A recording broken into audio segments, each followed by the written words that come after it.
Hello, litigators. Court is now in session. Our docket is full tonight. Just when I thought I was going to move on to another story, there's more and more that keeps coming out about this Bryan Kohberger guy. Oh my gosh, and it's so sick, guys. It's so disturbing. So let's get started with some of the information that has come out.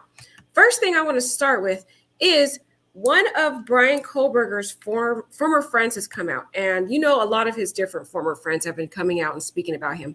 But this particular friend has shared a lot of new information, more detailed information that we haven't seen from some of the other statements out there. So this is really going to help add context to my theory as to why I believe that Bryan was an incel and other details about him and his drug behaviors. So let's get into this article because I thought this particular friend is going to shed a lot more light on possibly who Bryan Kohberger is and some of the struggles he dealt with.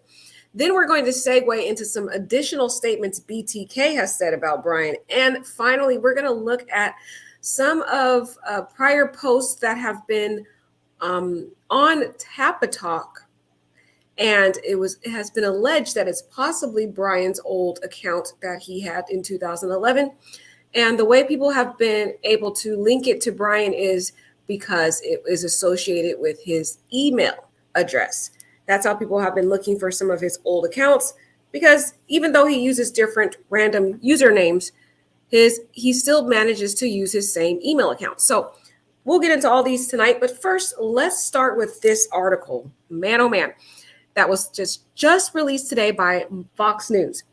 Idaho murders Bryan Kohberger former friend speaks out on social behavior and alleged drug use.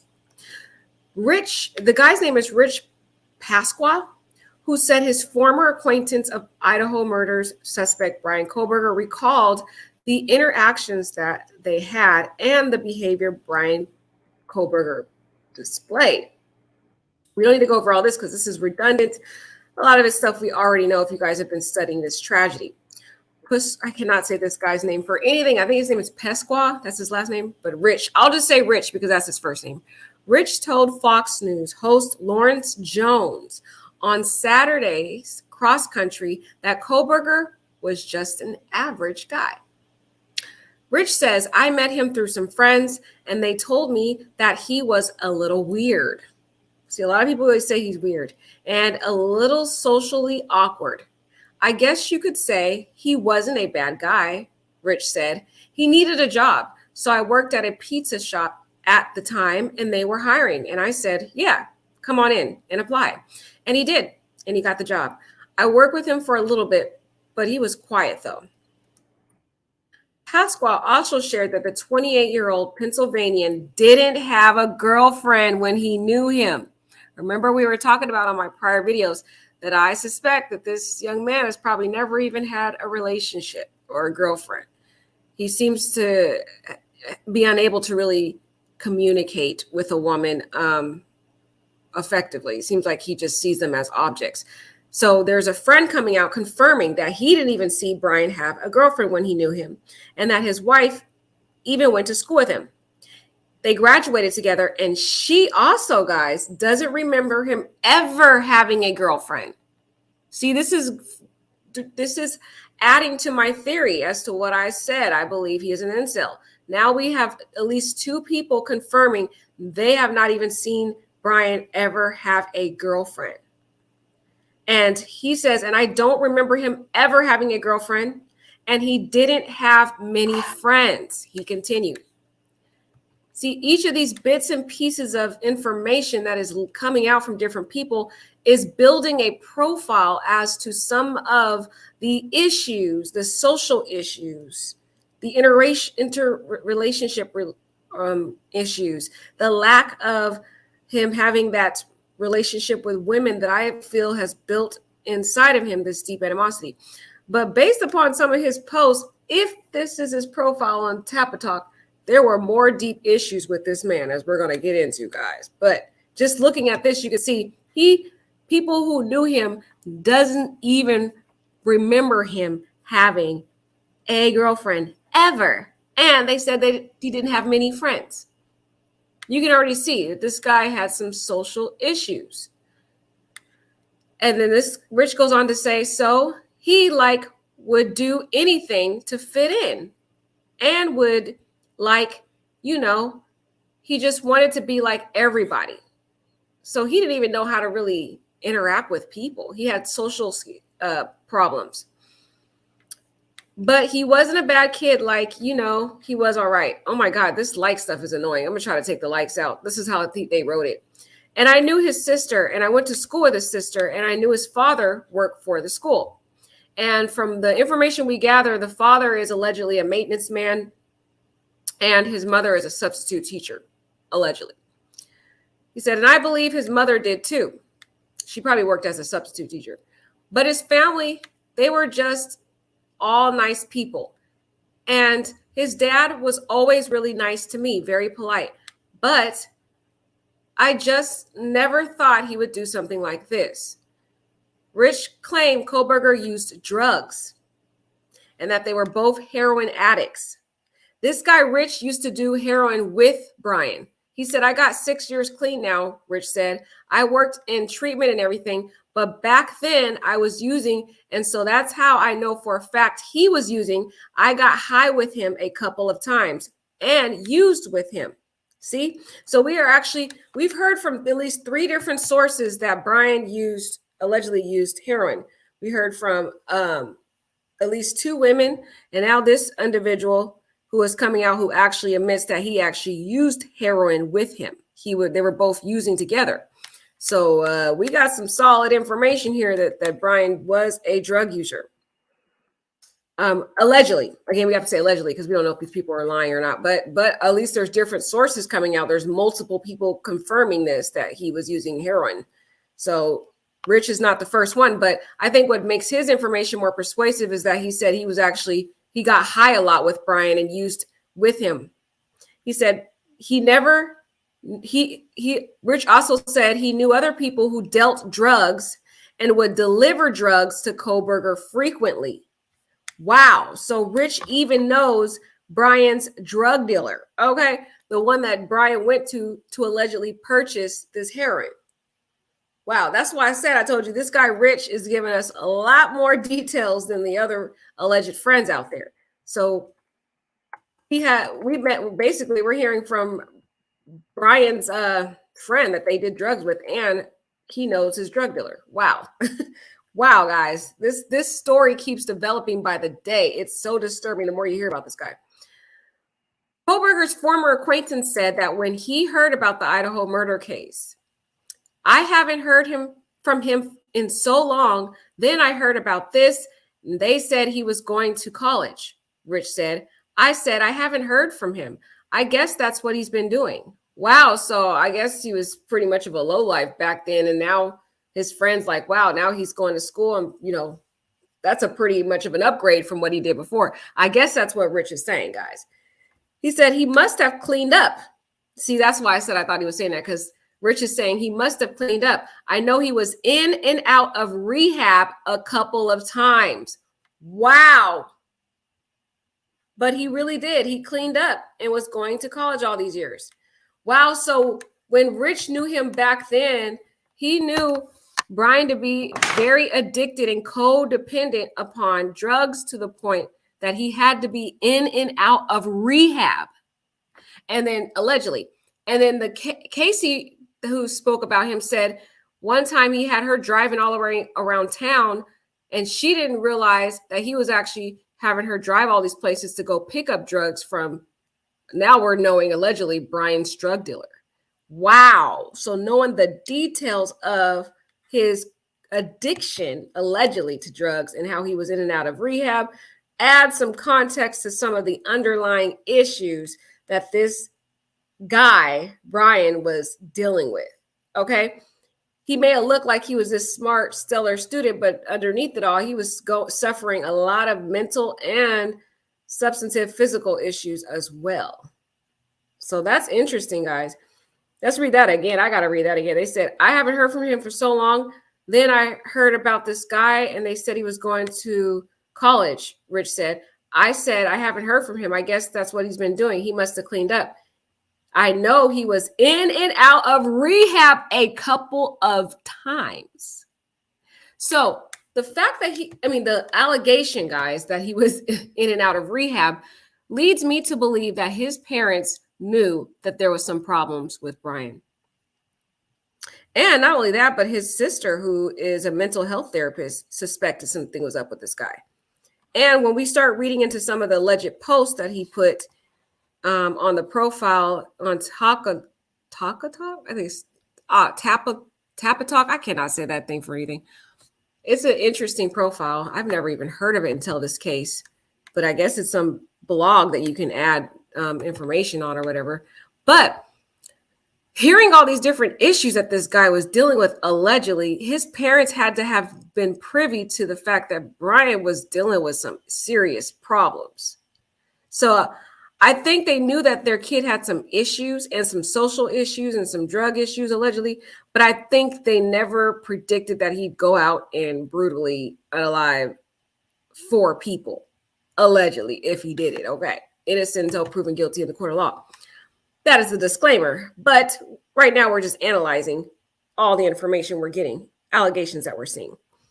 On January, Kohberger made his initial appearance. But I just find that quite interesting, guys, that we found out some key details from this article. There was a lot that came out of this article. Number one, we learned that allegedly, not only Rich, but his sister, none of them have ever seen Bryan have a girlfriend, period. In all the years that they known him, they never remember him having a girlfriend. And they said number two, he didn't have many friends. So we can already see there's issues with his ability to interact with others. And we also can see where he could develop somewhat of an incel type mindset and have an animosity towards women and even men who can get the women that he's attracted to, right? Because he has this long history of not even being able to develop even a relationship with a woman because of all the psychological issues that he's dealing with and drug issues, allegedly. Number three, the third thing we learned, guys, is that he had a huge drug problem. Now, we've heard about this in other places, different people talking about it, but the allegation now is that Rich here said he used to do drugs with Bryan and that they used and got high a couple of times, and that he knew other people who dealt drugs and would deliver drugs to Kohberger frequently. So that's the fourth new information. This is some in-depth stuff we're learning, guys, about this guy, allegedly. And then on top of that, we're learning that he was in and out of rehab a couple of times. Wow. That's a lot. That's a lot of information. And we really have to put this information into our analysis to figure out the profile and the mindset of Bryan if these allegations are accurate. But from looking at different people's and hearing different people's perspectives of Bryan, it seems very consistent with other people who have known him, because I've at least read 3 different articles in the past from 3 different people who have stated the same thing about his drug addictions and that he had been trying to come get clean and stuff like that. The fact that he's trying to get clean makes me believe that, yes, that confirms that he was in and out of rehab a couple of times. So he had a drug issue too. So guys, my Lord, that was a good article. Let's move on now. And let's talk. Okay, we talked about BTK yesterday, y'all. But BTK is still talking, y'all. He said some very disturbing things. Now, I told you guys, if you guys have been following me and subscribed to my channel, we've been talking a lot about BTK and the eerie similarities between BTK's first murders and Bryan's first murder. Remember, we talked about the fact that both of them were 28 when they committed their first murders. Both of them unalived 4 people during the first murders and left other family members or individuals alive to come and find the bodies. Both of them. BTK used to just randomly see people, lock eyes, whatever, and pick them randomly and say, this is the person I'm going to stalk now. And then BTK would start stalking them. Similarly, Bryan somewhere must have seen one of these Idaho 4s or multiple of them, and then decided those were going to be his victims. And he started stalking them allegedly on 12 different instances. So we were talking about the similarities. Also, there was a pattern with BTK. He always seemed to keep all the dogs alive whenever he went into these houses. Similarly, Bryan kept the dog alive. But one key thing we need to point out about this tragedy is that the Kaylee's dog was in her room, or her old room, that night. So she put him in the other room, and allegedly that's what people are saying, and closed the door, and she was sleeping in the bed with Maddie. So there's some allegations or speculation that the dog was in Kaylee's old room while she was laying in the bed with Maddie. That makes a lot of sense to me, because if the dog was in that room, it would have been jumping all over the place. Who knows? But it's still a similarity to BTK, because I noticed BTK always would have the victims move the dog somewhere or put the dog in another room or outside or somewhere. And he would never harm the dogs in all the instances. But now we're hearing from BTK himself come out and say that Bryan shares his serial killer attributes. Isn't that crazy how quickly this is coming and developing? We just talked about this on prior videos, and now BTK himself has come out and said Bryan has similar characteristics to himself. Let's read this article. This article, y'all, is disturbing. Wait till y'all hear from BTK himself. BTK says Bryan Kohberger shares his serial killer attributes. Can you believe this? One serial killer says another, the crazy killer is just like him. I can't. I don't think I've ever heard another serial killer come out and comment about another killer. Have you guys heard of that? I mean, I've never heard of like Ted Bundy coming out and like commenting on another killer. Let's read this. This is crazy, guys. This whole tragedy is just, it's surreal. It's like, man, each day new stuff happens. But let's hear what BTK has to say.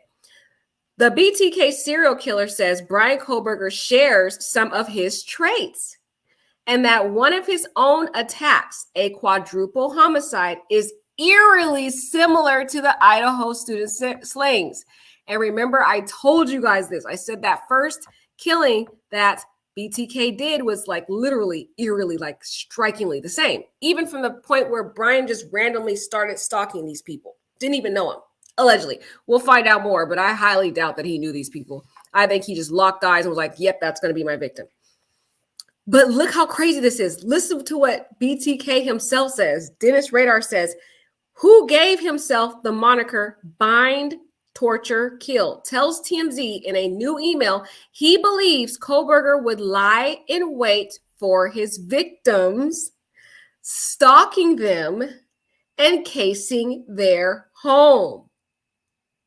All of this, BTK says, was much like I did, referencing Kohberger's dark mind, which he can relate to. See what I told y'all. This is crazy. Now BTK is literally telling us exactly. He's basically saying, Bryan literally stole from my book of serial killing modus of operandi. He's copying me. I'm just kidding. That's basically what he's trying to say. He said, let's go over this again. He said, Dennis Radar, who gave himself the moniker Bind, Torture, Kill, tells TMZ in a new email he believes Kohberger would lie in wait for his victims, which we have found he did, because he was casing the area multiple times that night, stalking them. We found that to be allegedly true. His phone was pinging 12 different times, dating back to at least August, that we can tell from the probable cause affidavit, and casing their home. We found that to be true because the probable cause affidavit indicated that there was pings showing that Bryan was going around that house, circling around the house, backing up, trying to park, turn around, at least around 3:29 before the killings. So, and then BTK says all of this was much like I did, referencing Kohberger's dark mind, which he can relate to. Who does this, guys? This is disturbing. Another serial killer comes out and acknowledges the similarities of a budding serial killer. Yeah, an up-and-coming budding serial killer. This is sick. BTK also pointed out chilling parallels between his brutal 1974 murders of the Otero family in Kansas and the 4 slain University Idaho students. See, I told you, He's pointing back to his first killing when he was 28 in 1974 when he killed the 4 family members. He's saying that incident that we talked about before is similar to what Bryan did in this case, whom Kohberger has been charged with fatally stabbing in an off-campus home. He said murder 4, much like Otero's, up close and personal stabbed, BTK wrote. Wow, we said this, guys. This is crazy. Remember, he even is pointing out the fact that the number 4, that's why I really feel Bryan thought this out. People keep saying, well, how did he know Kaylee and Ethan was there? Oh my God, guys, it's so obvious. Number 1, he'd been there 12 different times. He already knew Ethan and Zana were dating. It's on social media. Duh. You can go on the Instagram, quick post. You see them there. Then you could see Kaylee was there that weekend because she posted, and you could see her very last post says Moscow, Idaho, and she's with her former roommates, and they're all posed up together. Duh, they're there. And he was casing the area back and forth. Like, people just can't look at the basic information. He already knew those people were there. That's why I feel like he intentionally chose the number 4. It's like he was sending a message to BTK in a way. And he studied the heck out of BTK in his studies with Catherine. So, man, BTK say, let's read this again. Wow, I can't believe BTK is saying this. Murder 4, much like Otero's, up close and personal stabbed. So BTK is pointing out the fact that in his killings, he always liked it up close and personal. And BTK liked to strangle. That was, he did strangulation. That was his up close and personal. Whereas Bryan's up close and personal was stabbings, but it's still the same type of method. They like up close and personal. BTK wrote. He said, although he asphyxiated 4 Otero family members after tying them up in their Wichita house. Wow, guys. That's so eerie. Isn't this so disturbing? Wow, and just to hear BTK say it himself makes it more disturbing. He went on to mention that Kohberger left DNA at the crime scene just like he did at the Otero house, leaving his semen on one victim's body. See, everything's strikingly the same. That's why I was always questioning, did he leave that sheath there on purpose? But then again, I don't know. I'm still kind of stuck in the middle with that whole thing. Like I said, I was starting to conclude that it wasn't on purpose, just given his subsequent behavior. But like BTK says, he went on to mention that Kohberger left his DNA at the crime scene just like he did at the Otero house, leaving his semen on one victim's body. It took police years to link BTK to the crimes after advancements in DNA technology. However, Kohberger was soon connected to the Idaho homicides after his DNA was found on a knife sheath, cops said. Lastly, BTK tells us Kohberger may have killed by fantasy homicide, which I did. See? Oh my gosh. That's why I said, guys, we need to focus in on BTK, and you need to study him if you want to figure out this tragedy with Bryan Kohberger, because he is a lot like BTK, even all the way down to the very motive, which BTK is helping us understand. One serial killer helping us understand another killer. This is crazy. Alleged killer. This is crazy, guys. I've heard it all now. After this, I've heard it all. So he said killed by fantasy homicide, which I did, which is something they get sexual gratification from the killings by exerting a up close and personal control and violence and dominance over their victim. However, unlike BTK, Bryan has a different characteristic about him in that he has an added issue in that he has an inability to attract the affection of a woman, in my opinion, based upon some of the commentary from different friends and people who've known him throughout his life. So it's an added mental illness that he's dealing with, by contrast to BTK, because BTK was actually able to get a wife and marry, and he had a normal life, but he just had some other sick stuff going on with him. But still, the motive is still the same. It's like a fantasy homicide thing. Like BTK is saying, he said may have killed by fantasy homicide, which I did. Of course, BTK was referring to his police confession that he murdered 10 people because of his sexual fantasies. Exactly. That's what Bryan's motive is also, in my opinion, that this was a sexual fantasy. He was exerting sexual aggression because he had all of it pent up for all these years. He was rejected, okay? Which that aggression turned into anger, animosity, and hatred toward women. And I would think even men who could attract these women too.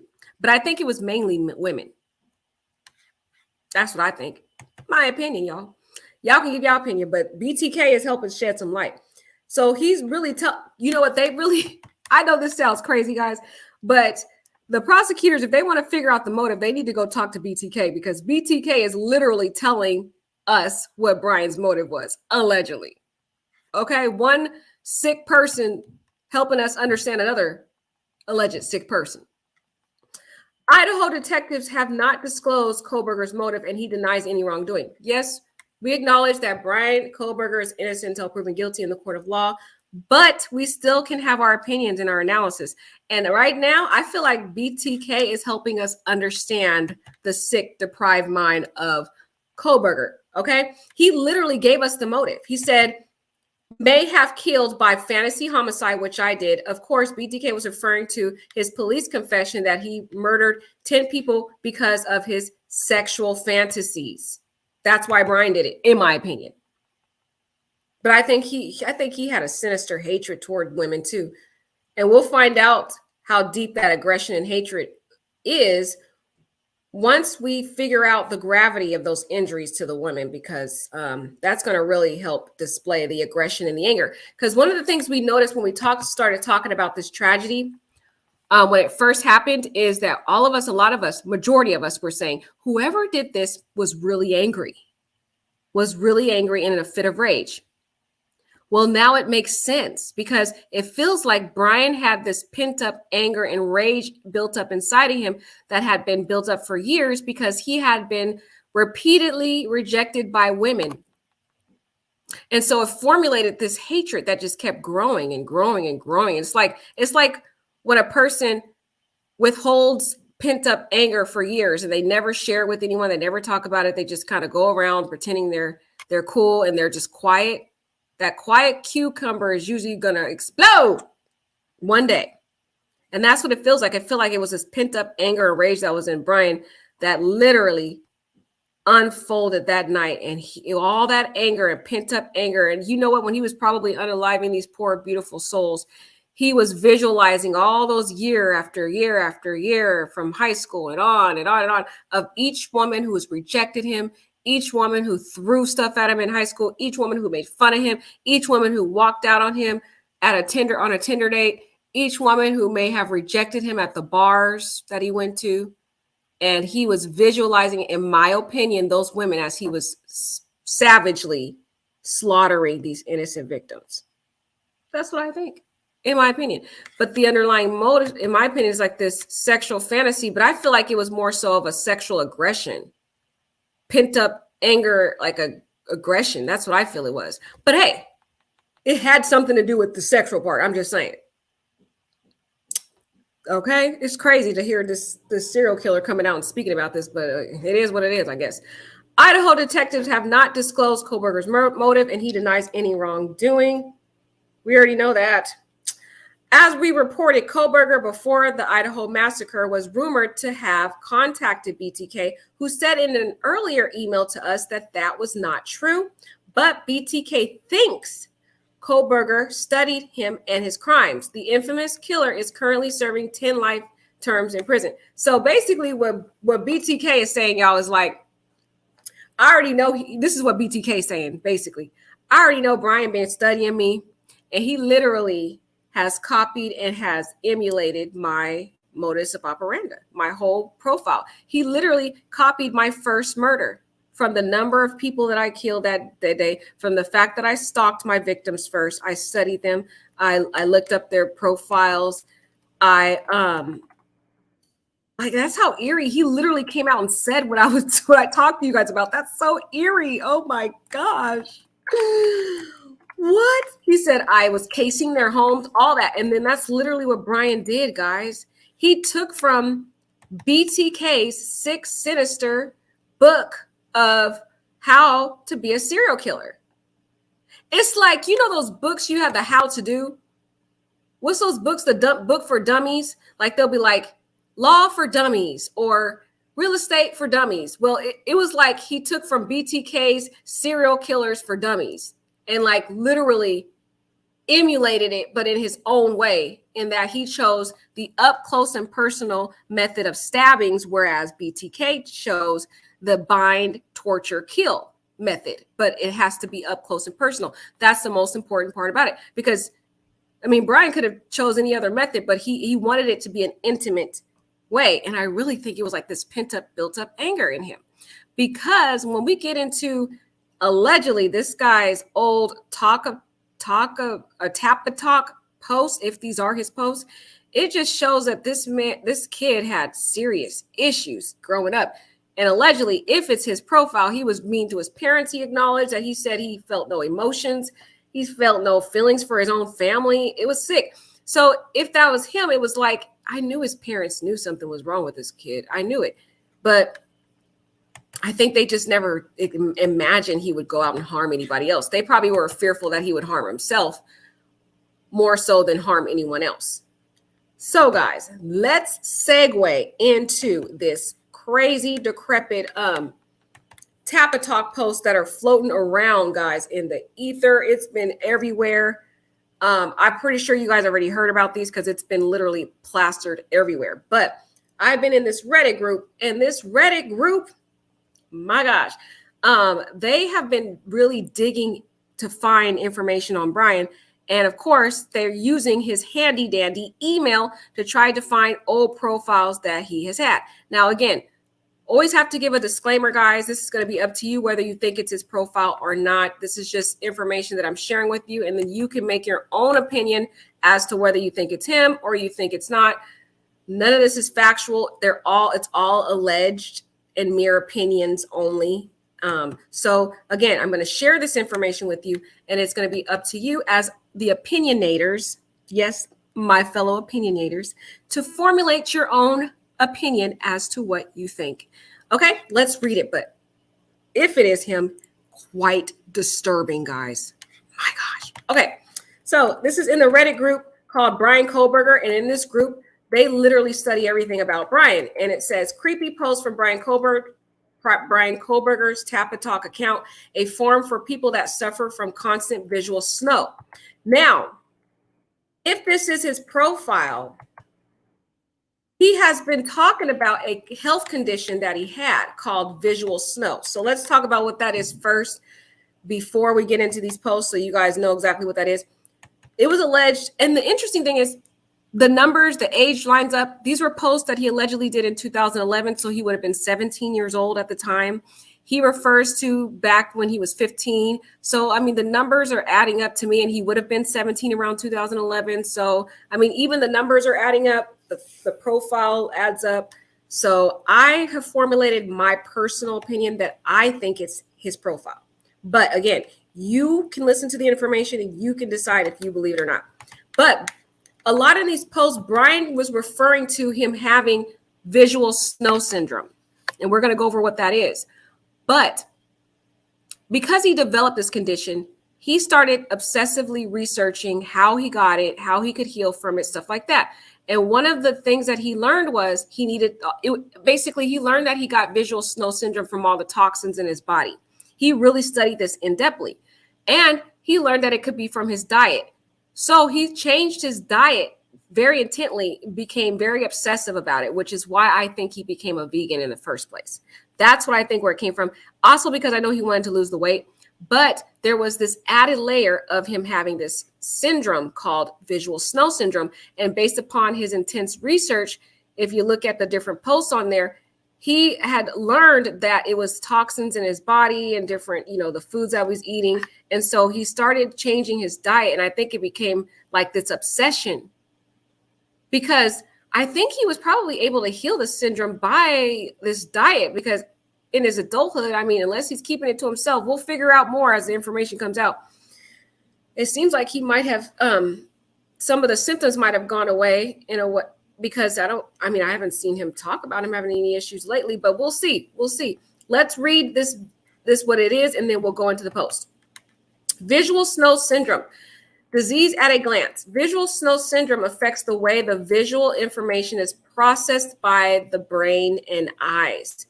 People with visual snow syndrome see many flickering tiny dots like snow or static that fill the entire visual field. And that's kind of interesting, guys. Let me know if anybody or have blue eyes in the chat. But Bryan has blue eyes. And I hear a lot of times people with blue eyes can have certain eye conditions or eye issues, visual issues. They could be sensitive to light and other things like that. So, I mean, I don't think it'd be too, even though this is a rare condition, I don't think it's too far-fetched that he would have, may have gotten something, but I don't think it's because of him having blue eyes. But I'm just saying, I have known people who had blue eyes to have some issues, sensitivities to their eyes. Other visual symptoms include seeing blobs of varying size and shape floaters and continuing to see images after they are out of the line of sight.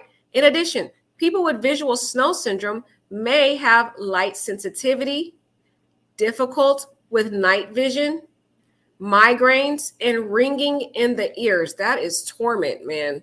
That is torment. Imagine you being a young kid having all those conditions. Oh my gosh, I wouldn't wish that on anyone. The symptoms do not usually change over time. The cause of visual snow syndrome is unknown, but it is unlikely to involve how the brain processes vision. Visual snow syndrome is diagnosed based upon the symptoms. So this was a visual snow syndrome was something he referred to a lot in these blogs. So I thought, hey, let's just go over that first before we get into this sick post here, y'all. So let's get into it now, y'all. Brace yourself. That's all I have to say. So this profile that he had was called XR, Those with Visual Snow. And then it was wrote July 4th, 2011. And this was a photo of him. And he would have lost weight by then. He was, at least I would think, in his senior year. You guys let me know. You do the math. I'm terrible at math. I need you guys to do the numbers for me. He's 28 now. He just turned 28 November 21st. So if somebody can calculate how old he would have been 2011, put it in the chat for us. But even a close-up of the profile here, I mean, this kid right here got the same nose. I wish I could. Yeah, that looks like him. I mean, you can't see his full face in it, but the nose is definitely right on and them big eyes, but you can't see the full big eyes. But he would have gotten thin by then because they said within his senior year, he thinned out. But let's read this, guys. I have had this horrible depersonalization go on in my life for almost 2 years. Wow. And depersonalization is like you don't connect with yourself. You have no inner connection with yourself. It's like you become cold, no emotionless. And guys, that's consistent with his demeanor, even on his graduation day. Remember the graduation video we saw, how he walked, and instead of him smiling like the rest of the other people, he had this very evil, emotionless, cold, callous stare as he received his diploma. It was really cold. So this seems like consistent with his personality that we at least seen. He says, I often find myself making simple human interactions, but it is as if I am playing a role-playing game, such as Oblivion. Wow. It's like he can't connect with other individuals. It seems like he lacks empathy. That is a big red flag if someone lacks empathy. It's breeding ground for heinous crimes like this. He says, I'm slightly into it, but I can pause the game and focus on real life. In this case, my life is the game and my old self can be reached by pausing the game. But how? So it's like he doesn't live in reality. He lives in some imaginary world. Like he's so engulfed in imaginary worlds, such as like games, as he's talking about, that he doesn't even really connect with the real world. It seems as though he engulfs himself in imaginary worlds because if he's trying to escape the torment of his reality. I often think of things that humans do Things I have done my whole life. I feel like an organic sack of meat with no self-worth.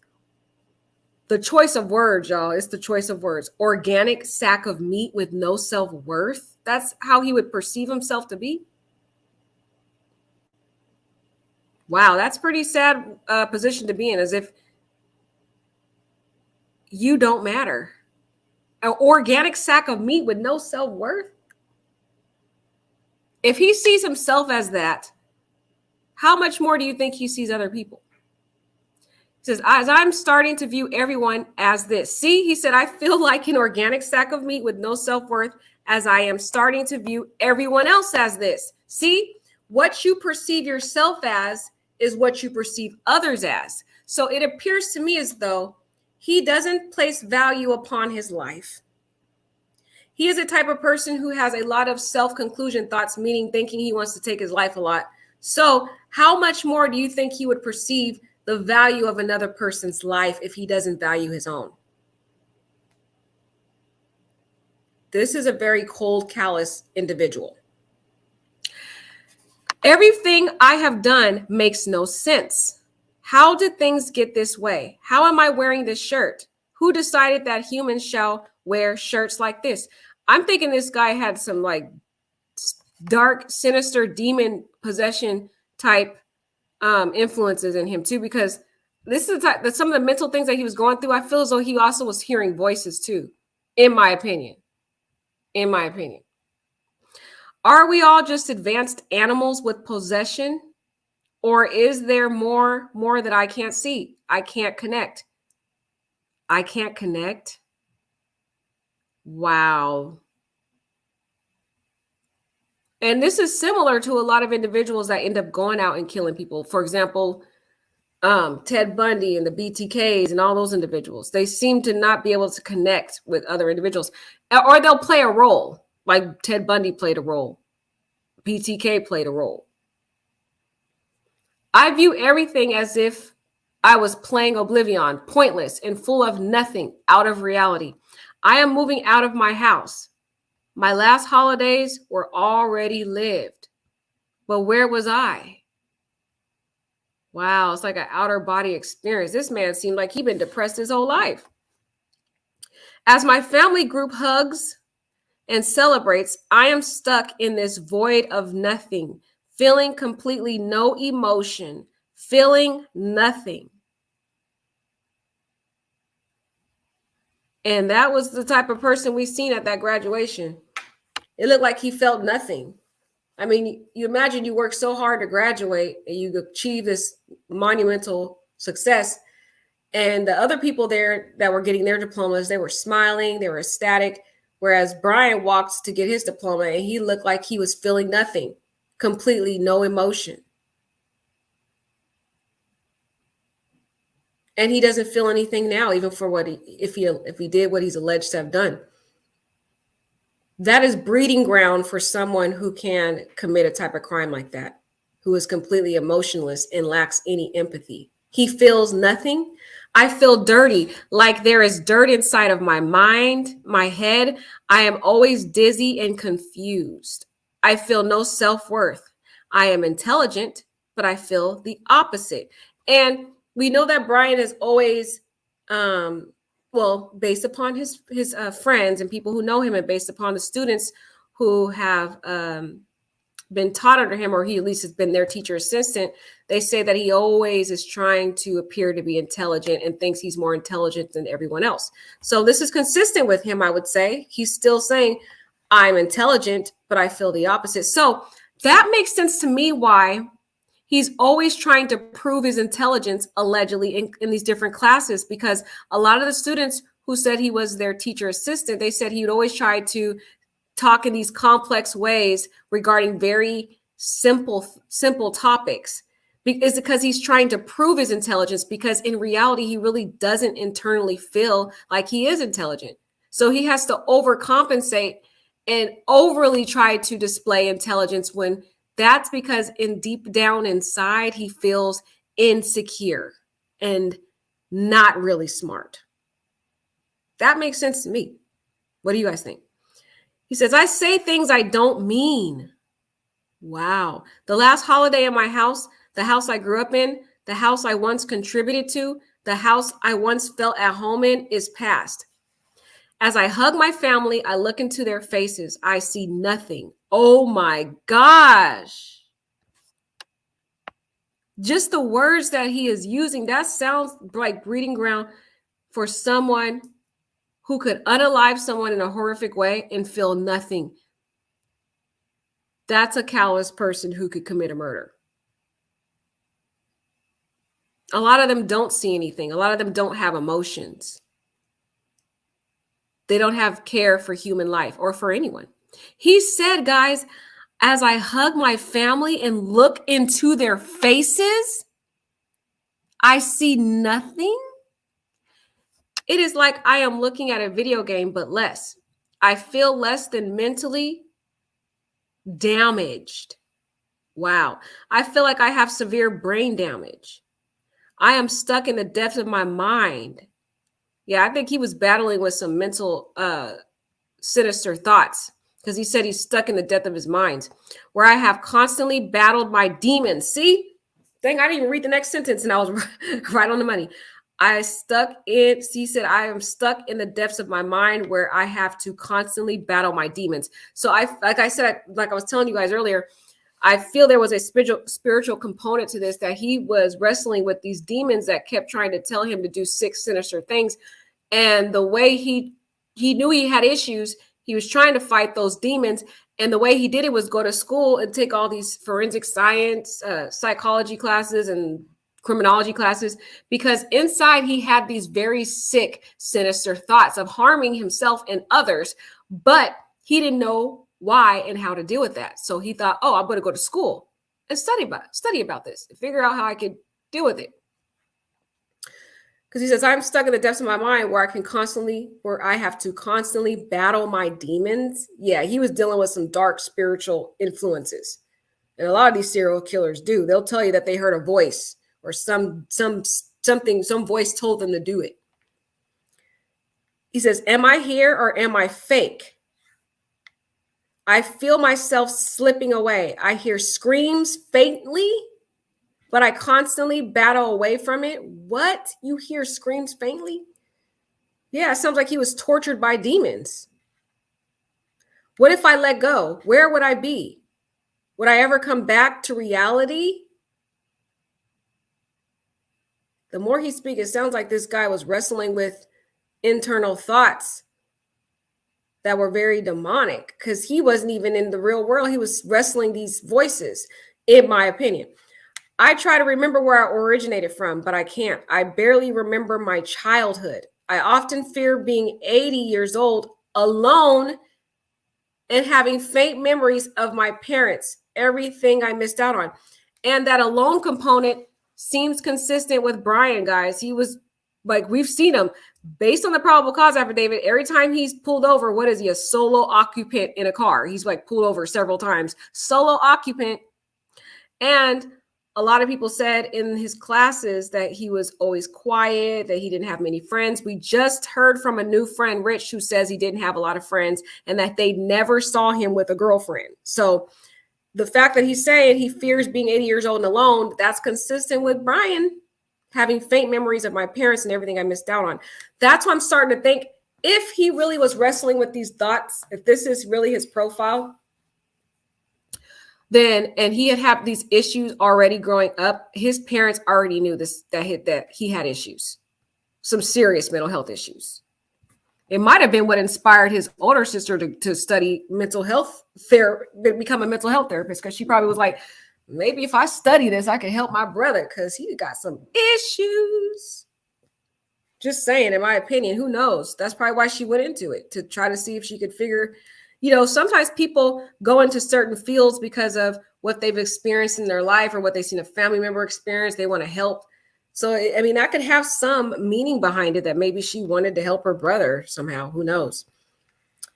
He says, I think about my father and what a good man he is, how I treat him like dirt. Wow. So he's acknowledging, if this is Bryan, he's acknowledging that he treats his dad like dirt. And that is quite sad because his dad, in this instance, flew all the way from Pennsylvania to, drive back with him. That's a lot of sacrifice. His dad seemed very just such a sweet, caring, loving father. And for him to acknowledge that he treats his dad like dirt, that makes me believe that his parents knew that Bryan had some serious issues. I think Bryan had anger issues too. And he would have these anger spurts, and he would react in anger towards his parents when he was growing up. I think he had some behavioral issues, in my opinion. And there's indications that he was on a lot of different drugs, like based upon his blogs that we're looking at, like different anxiety drugs, depression, and other stuff like that. So, I mean, his parents would have had to approve of that and would have been privy to that, him being an adolescent and being a child, a minor. So that makes me believe they knew that Bryan has some mental health issues, serious problems, anxiety, depression, all kinds of social issues. They knew all this. I just don't think they foresaw that Bryan was going to go out and commit these heinous crimes. That's what I think. I think they probably were more worried that he was going to do self-harm versus harming some other people. That's what I'm thinking. Because this part says, I think about my father, what a good man he is, and how I treat him like dirt, man, because I have this condition and I can't take it. I might spiral out of control and lose myself in the void. I can't let it all go. All of these regrets I predict for my future self. Man, that sounds like somebody who is looking upon his future in a dark, depraved way and doesn't see any hope in his future. He already is anticipating it to be a dark road where he is going to have many regrets, which, if this is Bryan's profile, he manifested those thoughts many years ago, back in 2011, that he would see many regrets. Well, look at today, 2023, and he is facing some charges of 4 counts of first-degree murder. So do you think he just manifested his future self? What y'all think? All these regrets I predict for my future self, and he literally manifested it. Wow. All of these thoughts of remorse. Sounds like he manifested it in this allegations. If he's found to be guilty, we'll see. I got this when I was in a stage of discovery. Now I look in the mirror and I see this sickly, tired, and useless, stupid man in the mirror. See, what you see yourself as is how you will treat other people. So because he didn't love himself, he didn't see his self-worth, he had self-conclusion thoughts of harming himself. He's seen himself as sickly, tired, and useless and stupid. I think he still thinks he's stupid. That's why he's always overcompensating for himself in classes and trying to speak extra intelligent and trying to mansplain to women and talk down to women and talk and overly analyze the different students' work in his class, because it's really trying to overcompensate for his own lack of self-worth and self-value and his own perception of himself as being stupid, a stupid man. He is a complete disgrace. That's what he says about himself. He thinks he's a complete disgrace. He doesn't even deserve to live. So we can see here that Bryan, if this is his profile, had dealt with a lot of thoughts of taking his life and self-harm, even when he was 17 years old. But now look here, he says, I remember when I was 15. So this is consistent, guys. We know that Bryan would have been 17 years old back then on 2011. And he's now saying, I remember when I was 15 years old. So this is all, the numbers are consistent with it being Bryan. Okay, so in my opinion, I think it was Bryan, but that's just me. He said, I remember when I was 15 years old, I would wander alone at 2 a.m. See, he had the same habits that he has now. Notice how as a 28-year-old man, what did he do in this tragedy? He was wandering around alone at 2, 3, 4 a.m. in the mornings, going to these people's houses. In the night of the tragedy, he was wandering around. early morning hours, wandering alone. And he was still doing that at the age of 15. He's saying, I remember when I was 15, I would wander alone at 2 a.m. This kid seemed like he was mentally tortured his whole life and couldn't even sleep at night because of just of how much torture this kid was under. Lots of lack of self-worth, depression, demonic thoughts, demon wrestling with his demonic thoughts. No emotions. It's like a hollow shell. Instead of seeing his family members and his parents, he sees nothing. He feels nothing when he looks into their face. Wow. Wow, that is breeding ground for the enemy to come in and use that person as a vessel for destruction and very evil conduct. But this right here, this right here is eerie. I remember when I was 15, I wandered alone at 2 a.m. What did Bryan allegedly do in this case? He was wandering around at 3:29, 2 a.m. to all the way to 4 a.m. in the morning, and then tragically does this. And then he was allegedly, his phone was pinging near their house 12 different times, early morning, late night hours, wandering alone. He never changed who he was. He's always been this way. It's like he suppressed these demonic, sinister thoughts from childhood, preteen, from teens, teenage years, high school years, all the way up to now. And he had been building up to this very moment. Wow. Wow, wow, wow. Wow. I can't believe it. It's like he never changed, but let's keep going.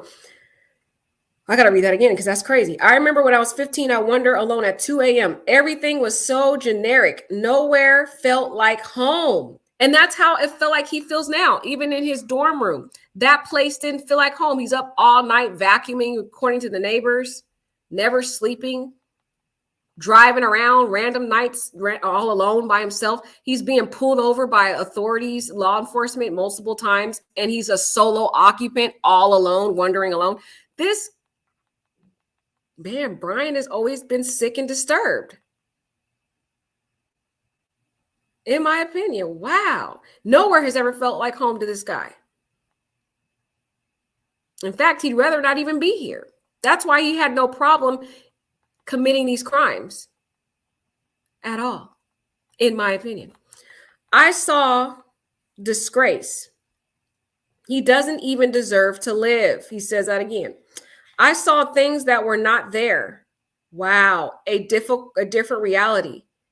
He saw things that were not there. It seems like he was hallucinating, visualizing dark, sinister visuals, a different reality. He was wrestling with spirits, in my opinion. Dark spirits, things that were not there. That's a horrible, tormenting position to be in. And I'm not saying I feel empathy for this guy. I'm just telling y'all kind of where, if this is him, what was going on with this guy. I felt eerie and alone, which is what he was still dealing with as an adult, alone and eerie. I mean, go back and look at his graduation video. It'll tell you all about how this guy is. I died during those nights. Wow. Wow. Very disturbing things that he's saying. I saw things that were not there, a different reality. I felt eerie and alone. I died during those nights. I felt like a criminal, but where was my record? See, what he is basically telling us is that he's had all these criminal-like thoughts of harming people, thoughts of exerting very gruesome, violent acts upon people. It's like with the criminal mind that he had, he felt as though he is a criminal already without the record, because he's never manifested what he was thinking in his disturbed mind, which is, in my opinion, what led him to try to go on and study criminology so that he can learn who he really was, in my opinion. I can't talk without flinching now. I used to be this healthy, blonde-haired boy with blue eyes. Now, he does still have the blue eyes, But he said, in a few years, I have darker hair and darker eyes, half the body weight. See, half the body weight. See, this is sounding like Bryan, because remember, he was more chunky back then, but now he's saying I have half the body weight, because this would have been the time when he lost all of that weight. This would have been that time period, because they said in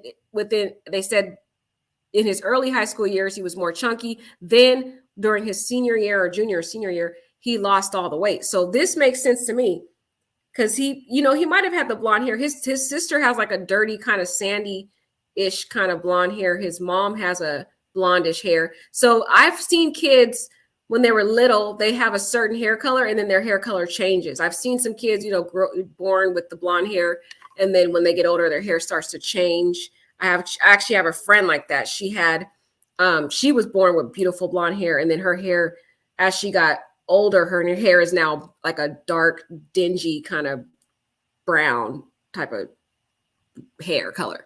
So that sounds, consistent with him, having the blonde haired boy, and with the blue eyes. He still has blue eyes. We know that. We've seen his up close photos. He said, in a few years, I have darker hair and darker eyes, half the body weight. Yes, he lost the weight. Where did I leave off? I tried to sleep. I tried to clear my head, but the pressure won't go away. And see, he has been wrestling with these spirits for several years, because he still can't sleep. Even in his late 20s, he's still wrestling with those demons. I tried to sleep. This kid was 17 years old, still having insomnia, sleep issues. Wow, it never changed. I thought maybe it started in his later years. No, he still was having sleep issues. Up, wandering around alone at 2 a.m. in the morning, trying to sleep, trying to clear his head, but the pressure won't go away. Still wrestling with these demonic, dark, deprived thoughts that was tormenting him in his head. Dark, sinister things that he desired to do, but he suppressed himself from doing. The pain and depression won't leave. So it's like every day he's in misery and torment, constant depression, anxiety. That was his daily life. Even though maybe he walked around, people didn't know what was going on with him. That's why he was always quiet in those classrooms, because he was battling all these demonic thoughts and dealing with being alone and depression and insomnia, unable to sleep, wrestling with these thoughts and unable to clear his head. Wow. Being me is this horrible disease that I was given. Did you hear that? Being me is this horrible disease that I was given. That is a very horrific way to describe yourself, isn't it? As a disease? I think of this as I succumb to sleep, but I see a large intensity of black, yellow, white fuzz. It makes my mind fizzle, and I can barely keep in the bounds of reality. And I think he was wrestling with all these tormenting things because of his health condition with the visual snow. And it developed into this. You see all the stuff he's going through, these demonic thoughts, the insomnia, the mental torment, and, the lack of emotions. He was being tormented. And then he was also put on a lot of drugs. If you combine all these different drugs together, it could cause other mental issues with this kid. And then add on top of that, if he was doing the heroin, which some of the friends were saying, that's like he's mixing all these different drugs together, which could be a complete disaster. Okay. What was going on with this kid? Okay. It is as if the ringing in my ears and the fuzz in my vision is simply all the demons in my head mocking me. See this? He is literally confirming, guys, that this kid, and a lot of these serial killers are demon possessed. There is a demonic aspect to it. And he's literally acknowledging it. He's saying, simply all the demons in my head mocking me. It's a never-ending demons that are tormenting this guy all day, giving him these sick thoughts and sinister tormenting thoughts in his head that he wants to act on, but it's like he can't. So he's wrestling with it, which is depriving him of his sleep, because he never can clear his mind of the tormenting demonic thoughts. He said, I fall asleep, but I keep in the bounds of reality. It is as if the ringing in my ears and the fuzz in my vision is simply all the demons in my head mocking me. I fall asleep, but I wake up quickly to bloody screams. You see that? He said, I fall asleep, but I wake up quickly to bloody screams. Wow. This is what this guy hears on a daily basis. Bloody screams, which is probably why he never sleeps. Probably why he wanders around every night. That's why you could see, even in the probable cause affidavit, the guy was driving around all hours of the night, cleaning up all hours of the night. It's because these bloody screams and demonic voices in his head that prevent him from having a night's rest, because he's tormented 24/7. Is there any of this here? Am I brain damaged? No. Then why am I like this? I have these thoughts all in my head. See, he's telling you guys what's going on with him. I have these demonic thoughts in my head. And that's what a lot of these individuals deal with, these thoughts, these sinister thoughts. I search for someone to relate to me. Everyone looks down upon me. No one can relate. And that sounds similar, guys. A lot of people that have been coming out have been talking about how they look down upon him. They think he's creepy. We've heard from so many people saying he's creepy. Okay. People saying how he was bullied in high school for his weight, girls throwing stuff at him, people making fun of him. People at the bar, the women at the bars rejecting him, thinking he's creepy. The woman, the Tinder date, she thought he was creepy. She had to go pretend like she was throwing up violently so she can get out of the date. This current friend that we just read about on this live has said that he doesn't have many friends. And other people have come out and said they were friends with him one time, but at one point, but then he turned into this bully. And so all of the friends stopped talking to him because of how mean he was to them. So, and then another friend comes out and says he was mean to him and talked down to him and made him feel like he was dumb. And then even his classmates coming out and saying they thought he was kind of like a bully, and that he would talk down to them and over-explain simplified things and grade them too harshly, and made one girl storm out the classroom and leave all her stuff there because of him talking down to her. So it looks like he's confirming it. Everyone looks down upon me. He already acknowledges it. He has interpersonal relationship issues. And I really suspect, guys, although I don't think the family going to come out, they had ongoing behavioral issues with Bryan all the way into his adolescence. Back in his adolescence, when he was a child, when he was a teenager, he had ongoing behavioral issues. They knew about the drug problems. They tried to get him into the rehab, in my opinion, tried to help this kid out. He was disrespectful, didn't respect his father, his parents, and they had this never-ending love and tolerance and empathy for him. And sometimes that tolerance, it makes you an enabler of this behavior. So because it's been accepted for so long, it just continues to grow out of control, and they never get control of it until the point where it eventually explodes, and certain dark, sinister behaviors manifest, as we see in this tragedy, sometimes on others, which we see in this situation, or they may manifest on the person and others, or just they will hurt themselves. But I feel like I'm really starting to feel like these parents were the enablers. I feel like they really just kind of tolerated him, was really patient and loving parents, but they didn't really give him much accountability. So they kind of enabled him to do this, continue to be this way. So he never really worked on himself like that because his parents tolerated it. So there was no incentive. I mean, and the reason why I feel that, guys, is because just look at the father's behavior in this situation. It seemed like they really just kind of was at Bryan's beck and call, because Bryan had all this depression and mental issues. It's like they were willing to do anything. For example, fly all the way from Pennsylvania to Washington to drive an extensively long, gruesome, several hours across the country, to Pennsylvania.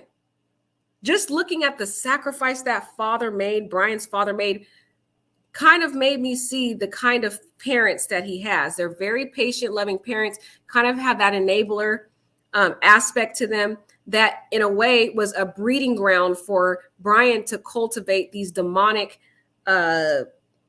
behavioral problems in him. And so because he was constantly coddled throughout his years, he never really changed. It just got worse and worse and worse and worse. And it's no fault of the parents. The parents are just being loving parents. So I'm not putting any blame on the parents, but I'm just saying I can see where it was kind of like a breeding ground for him because he felt enabled. He didn't really have much of that parental guidance to really help guide and steer him in a different direction. So he just kept breeding these demonic thoughts, the demonic influences in his life. And he had these 6 sinister thoughts. I am feeling, in my opinion, as you can see, dating back to his childhood. And the fact that he says, everyone looks down upon me. No one can relate. As I try to read, suddenly my eyes look right through the words. When I look up, I see blue dots near the center of my vision. When I feel slightly calm, it gets hard to breathe, and I see bright dots in my vision. Nothing I do is enjoyable. Wow. So that was one of them. We had to break it down. That's what I do on this channel, is break it down for you so we can really go into the mindset. Let's look at the next one, though.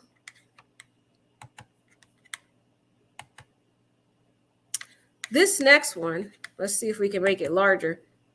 I might have to share it on another screen. Can you guys see that? You guys can see that. Yeah, you guys can see it. Okay, this one was written May 12th, 2011. It says, I always feel as if I am not there completely. Very disturbing mind here he had. Depersonalized. He continues to use this word, depersonalized. Wow. Oh my gosh. Just imagine the sick mind of Bryan. He's going to be studied for many years. Depersonalized is basically to divest of human characteristics or individuality. It's a disorder. It's when you feel detached from your thoughts, your feelings, and your body. That is someone who is cold, callous, and lacks any emotions or empathy for humanity, basically, or for themselves. Mentally, I experience fog, lack of comprehension at times, feel like my life is a movie, depersonalization, depression, no interest in activity, constant thoughts of, you see it right there, self-conclusion thoughts or self-harm, crazy thoughts. See that? Crazy thoughts. Oh my gosh. This is right here was like foreseeable that he was going to do this. I hope that when parents see stuff like this going forward, when they hear their kids talking like this, they really see that as huge red concerning flags and go get their kids help. Because the words that he is saying here, it's literally foreseeable that he would go out and harm someone. Because anyone who has self-conclusion thoughts, crazy thoughts, they're already being oppressed by demonic forces. And the fact that they have a lack of value in their own life is breeding grounds for them to have a lack of value for any human life. And look, delusions of grandeur. Let's actually put this on another screen so I can make it a little larger here. Let's see. Okay, right here. This is disturbing, guys. I don't know if you can realize how disturbing this is. Y'all let me know. But people who think like this is a huge red flag. Mentally, I experience fog, lack of comprehension at sometimes, feel like my life is a movie, depersonalization, depression. I don't think Bryan's ever felt happiness in his entire life. He's been always oppressed with depression, anxiety, depersonalization. It looked like he was a hollow shell walking up there getting that diploma. I felt that was so sinister. I couldn't stop thinking about it. That's why I keep referring back to it, guys, because I was like, who does that? Who gets their diploma and looks like a hollow shell? Like there was no emotion in them. Constant thought of self-conclusion, no interest in activity, crazy thoughts. Oh my gosh. Imagine what he was thinking, guys. 6 sinister, callous, malicious thoughts of probably harming others and himself. Delusions of grandeur. And he's literally saying it. Oh my God, this is disturbing. I don't know about you guys, but this is very disturbing. And the fact that he literally knows it and can identify it. And delusions of grandeur. Grandiose delusions may be symptom of a related condition. It's also known as delusions of grandeur. Expansive delusions are a subtype of delusion that occur in patients with a wide range of psychiatric diseases, including, let's take a look. This is disturbing.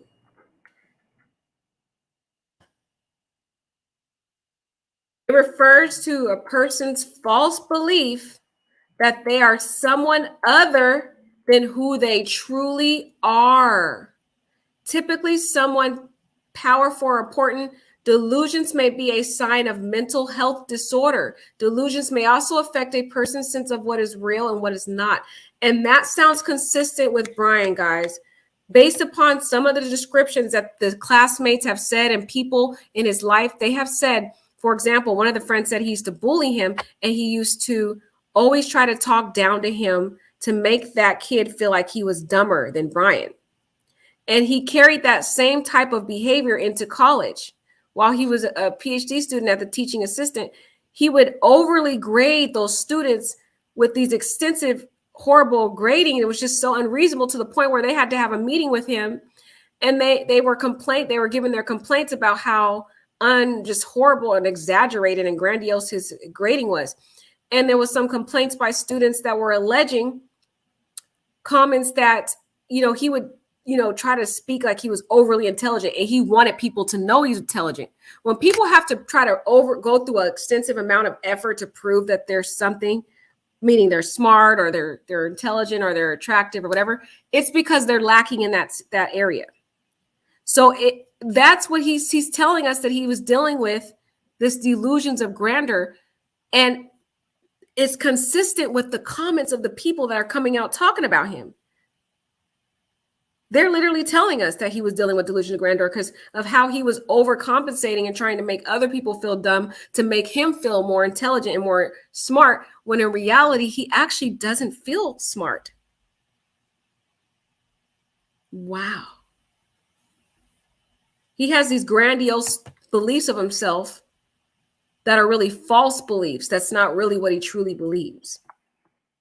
A delusion is a false belief held by a person. It contradicts reality of what is commonly considered true. The strength of a delusion is based on how much the person believes it. Specifically, a delusion of grandeur is a person's belief that they are someone other than who they are.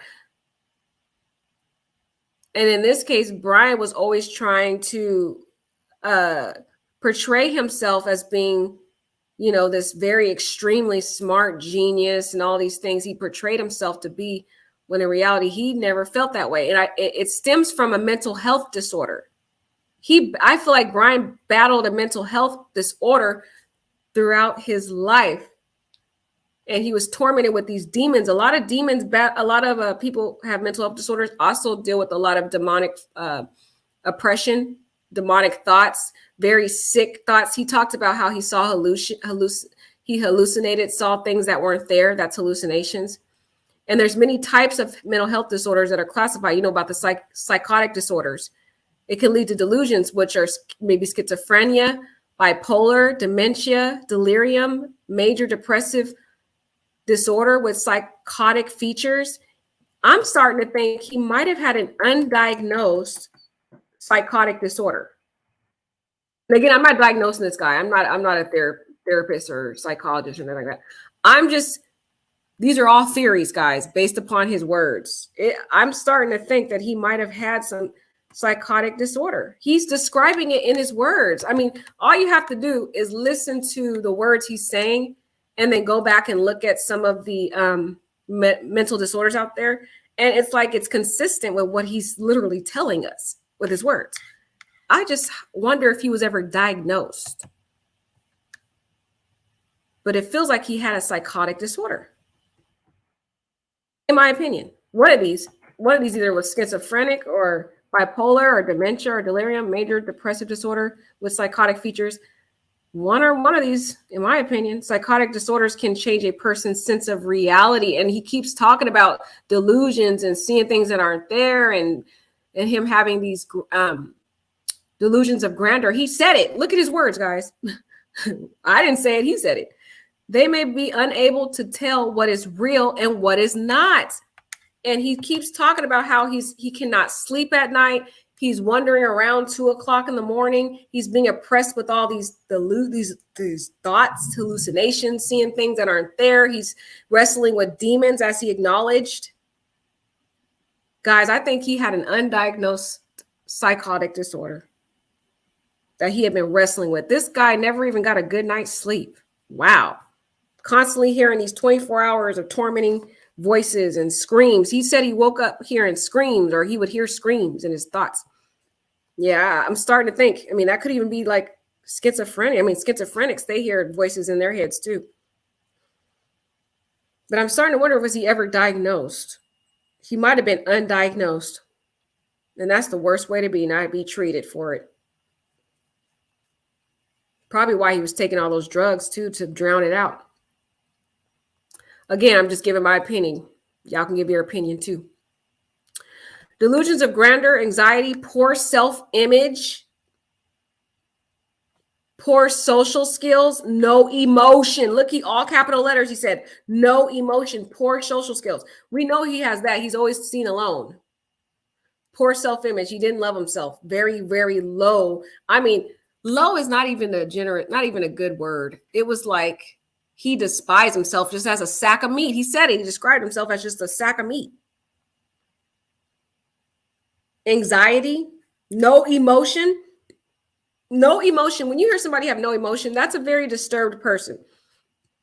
That is breeding ground for a serial killer profile, because they don't have emotion. They don't have empathy. Till this day, BTK, for example, doesn't feel any remorse for what he did. He's proud of what he did. In fact, he's so proud of what he did. He is literally bragging in that article we just read about Bryan copying his patterns and how he goes out and seeks out his victims, and the whole method of how he's up close and personal. It feels as though he was like had a bragging undertone to it. He doesn't even feel it. Same thing with Ted Bundy. None of these people felt any emotion. That's a huge breeding ground. And he literally put it in capital letters. He doesn't feel anything. In fact, what's very disturbing about it, in my opinion, is when he brutally took the life of these beautiful souls, he felt, that was the first time he felt emotions. And he felt excited. He felt just this sense of life that came upon him, this excitement. And it was really the enemy putting these thoughts in him, but he felt this grandiose feeling of excitement, adrenaline rush. And the reason why I feel that is because of what the students said, that when he came back to the class the next day after the killings, and from those days going forward, he was more talkative, he was more animated. They said he was more excited and just a different person that they had seen before, whereas before he was quiet and didn't really say much. So just hearing what the students are saying about his change in behavior leads me to conclude that after he committed these heinous crimes, that was for the first time he felt happiness. Ew, it's sick to say that, guys. Oh my gosh. He felt excitement, adrenaline rush. He felt powerful, almighty. It was disgusting, guys. There's some deep, deep, dark, sinister people out there that have some deep, sick issues out there. But I feel like Bryan's parents, kind of in a way, they enabled him. It was like enablers. Unintentionally, they just loved their kid and they just wanted the best for their kid. And, you know, even though their kid was going through a lot of these mental health issues, They put him on certain medications, but maybe he was not, he was wrestling also with this undiagnosed psychotic disorder also that never got diagnosed, never got treated also, even though he was dealing with the visual snow and other health stuff. I think he was dealing with some psychotic disorders because of what he's describing in these blogs, talking about hearing the voices and the demonic thoughts, and seeing things that aren't there, and hearing screams in his head. Those are consistent with someone suffering from a psychotic disorder. That's what it sounds like to me. And imagine it not being, imagine him not being treated. And he has the socio-psychopath aspect of no emotions. A lot of them don't have emotions, and they have poor social skills and these delusions of grandeur. He says, I feel like nothing has a point to it. When I get home, I am mean to my family. You see that? He's telling you, when I get home, I'm mean to my family. So he has exhibited aggression throughout his life and throughout his childhood on his family. His family knows that he has issues. They know it. And I bet you when they went home, they already were not surprised. They were surprised that he hurt somebody, but then in a way they were like, okay, we knew he had issues, honey. I bet you they sat and talked. They said, they knew it. They're not going to say it, guys, but they know their son. He's telling us all the stuff he's dealing with. He's telling us that he's mean to his family. They knew he had behavioral issues. They tried to help him, but they had that motherly enabler aspect to it. The father was like, you could see the father's an enabler, y'all. Look what he did. He flew all the way from Pennsylvania. Come on, that's one piece of evidence we can at least acknowledge that they were enablers. They spoiled this kid. Spoiled him rotten because they thought that was the way that could help him, but no fault of their own that he turned into this, no fault, but just the enabler aspect created this sense of acceptance in him that he didn't feel any motivation to even try to go the extra mile to get treated, figure out what's going on, try to realize that these thoughts weren't right. He needs to tame these thoughts with help, with therapy, with something.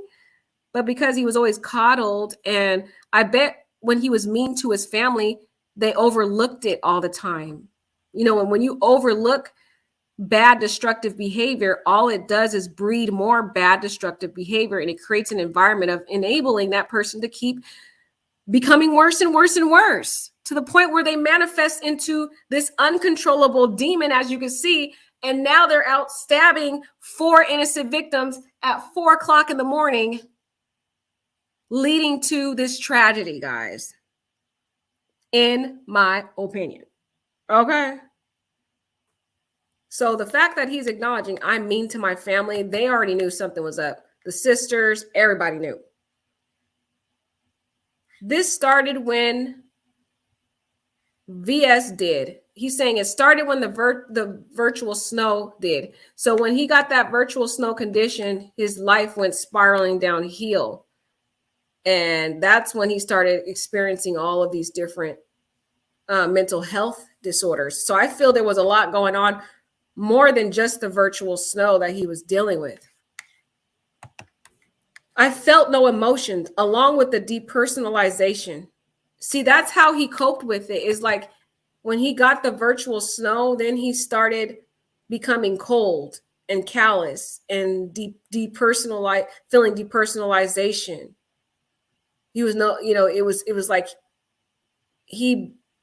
some people deal with tragedy in different ways. Some people learn how to thrive and try to cope with the condition or whatever they're dealing with, hardship, oppression, whatever they're facing.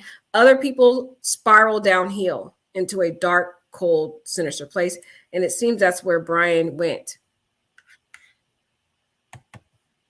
I can say and do whatever I want with little remorse. Wow. Did you see that? I can say and do whatever I want with little remorse. Well, now you have it, guys. If this is Bryan, we literally can acknowledge that Bryan feels no remorse for what he did to the Idaho 4 victims. Because he just said it. I can say and do whatever I want with little remorse. Everyone hates me pretty much. I'm an asshole. And guys, we have to acknowledge from the different people that have come out, the majority of the people that come out, they pretty much dislike this guy.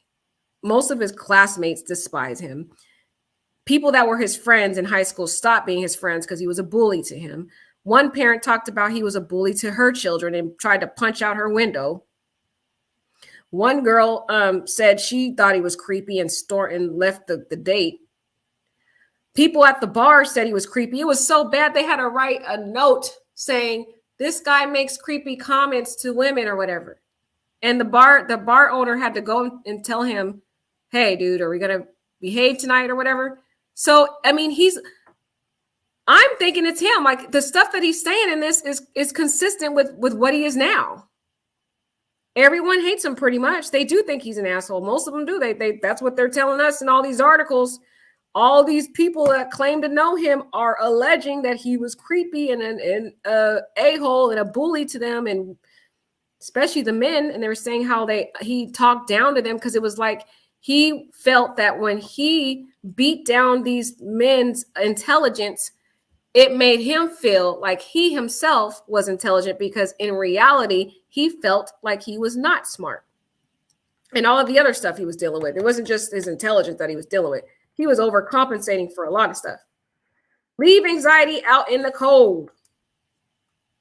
Escape anxiety, experience God's peace. Yes, Lord. Hallelujah. He needs God's peace. I'm just saying. All right, guys, let's look at some more. We got some more to look at. I love Reddit. Reddit, they are digging deep into Bryan's life. I'm just saying, Reddit is on it. They are on it.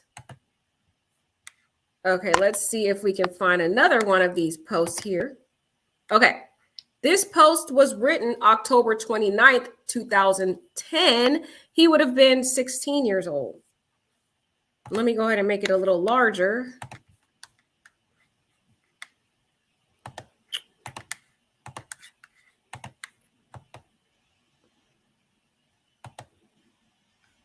Is this it? Hold on, guys. Let's see if this one's it. Yeah, this is it. Okay. October 29, 2010.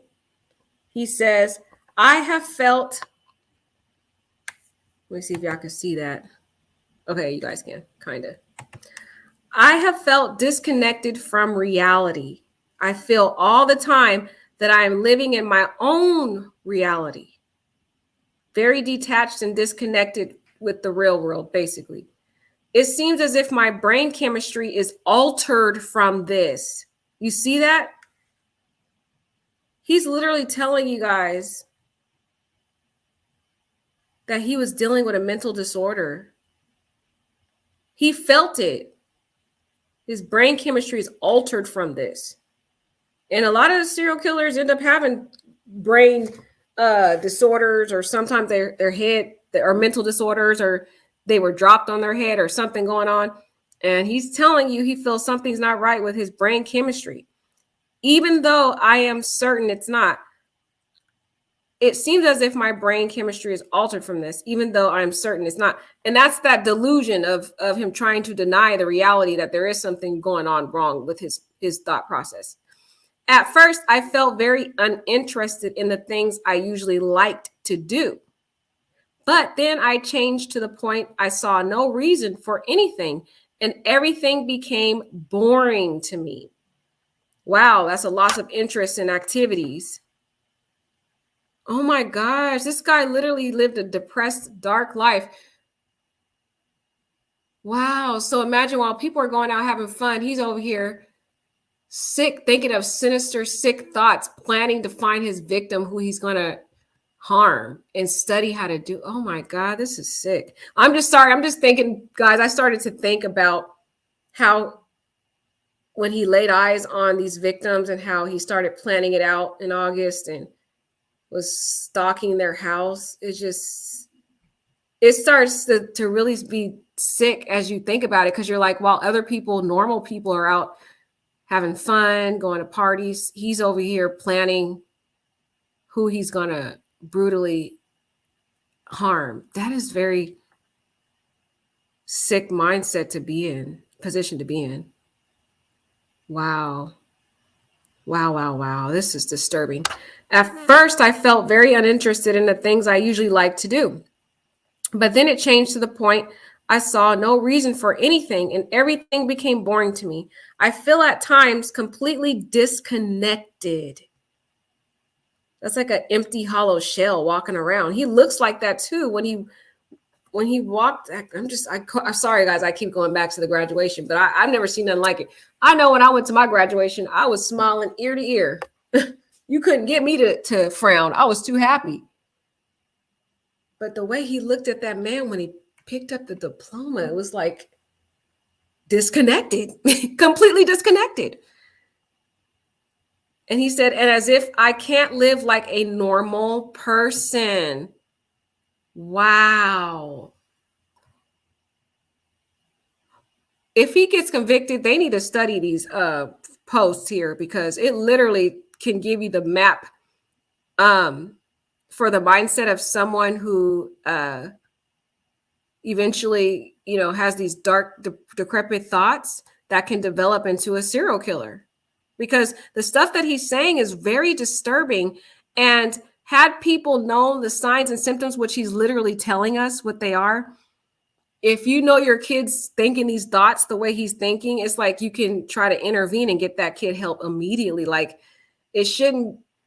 I know parents want to be caring and just always be accepting of their kids, but sometimes that overlooking these disturbing words is what creates this breeding ground for them to feel it's okay. And so they just keep manifesting these sick, sinister thoughts and lack of empathy and all the different conditions they're going through without making an assertive, proactive efforts to get the therapy, the medication, or whatever treatment they need, because their family just, the parents, they want to always show love and acceptance without really trying to get their kids the help they truly need. And you can see from looking at these posts that Bryan needed some help. I mean, some serious help. That's why I'm starting to think, what if, because he talks about being mean to his family.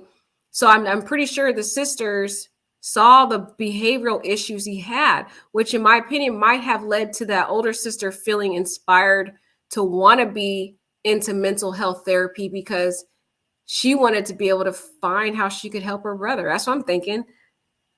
Because I hear people all the time when they choose their careers, it's like sometimes they'll talk about, oh yeah, I wanted to become a doctor because my mom had cancer, and I want to find a cure to cancer because, I want to help people in the future because I don't want anyone else to die from this condition or stuff like that. Like I hear a lot of those stories. So I'm starting to think, what if the sister chose her profession because she saw the mental health problems in her household with her brother? And that was probably what inspired her to want to choose that career. Similarly, Bryan having these sick, sinister thoughts, he thought going to study criminology and forensic psychology and all these things was what would help him understand himself and the disturbing thoughts that he was having.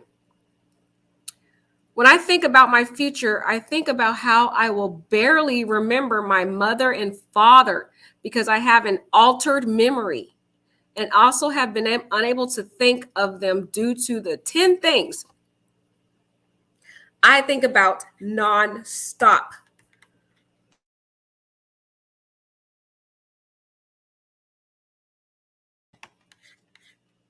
Wow. All at once. Visual snow, altered brain. Wow. He had a lot of stuff. Tinnitus, disappointment, regret. That's a miserable life to live, I tell you. I think that possibly I could have brought this onto myself from post-traumatic stress disorder or something similar, but I can't tell what it is.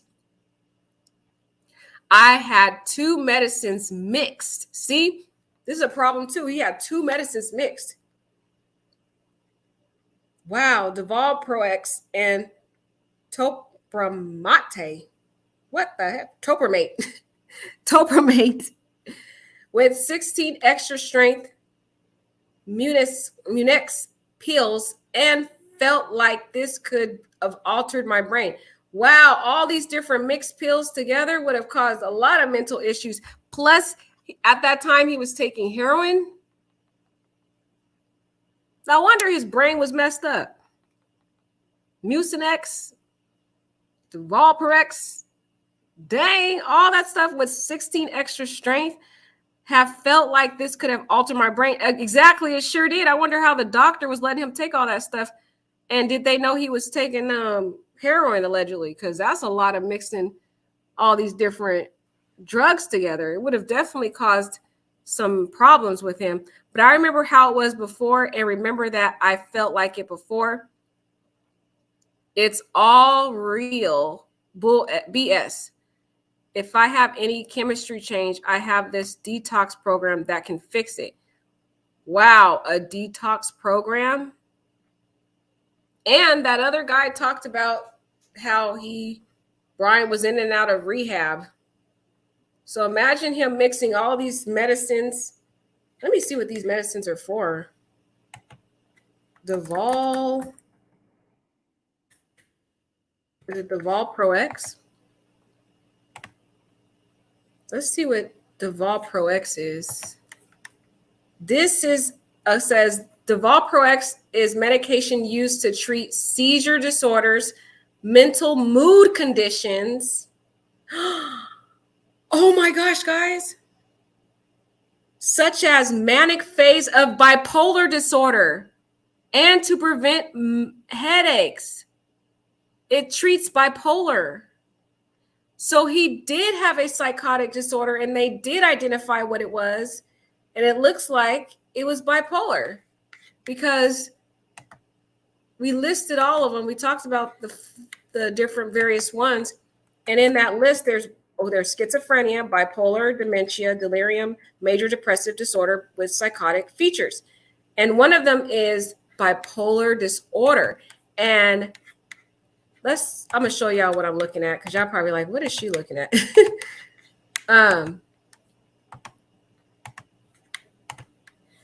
Wait, not this. Well, this is the list of the mental disorders here, the psychotic disorders.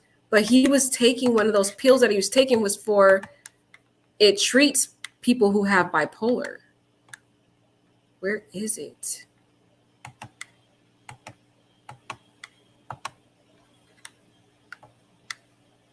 I'm trying to remember where it was. Oh, here it is. Is it this? Okay, so this is one of the drugs he lists, the Valparex. And it's saying here that this medication is used to treat seizure disorders, mental mood conditions, such as manic phase of bipolar to prevent migraines. May treat epilepsy, absence of epilepsy, mania associated with bipolar. Wow, guys.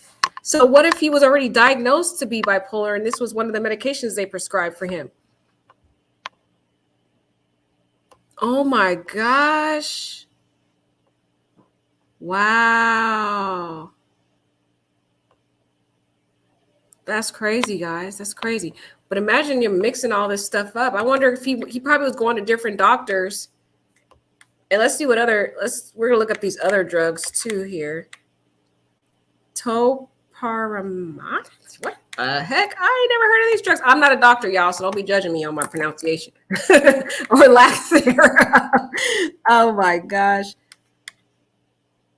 Oh my, I want to know what, okay, let's see what this other drug is about here. Because he took this one too. Topiramate is used alone or with other medications to prevent and control seizures, epilepsy. This medication is also used to prevent migraine headaches, decrease how often you get them. Migraine, partial epilepsy. Wow, he had some issues.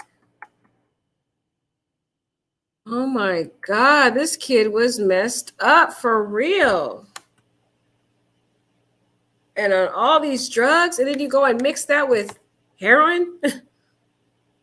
Okay, Mucinex pills. Let's see what that was all about.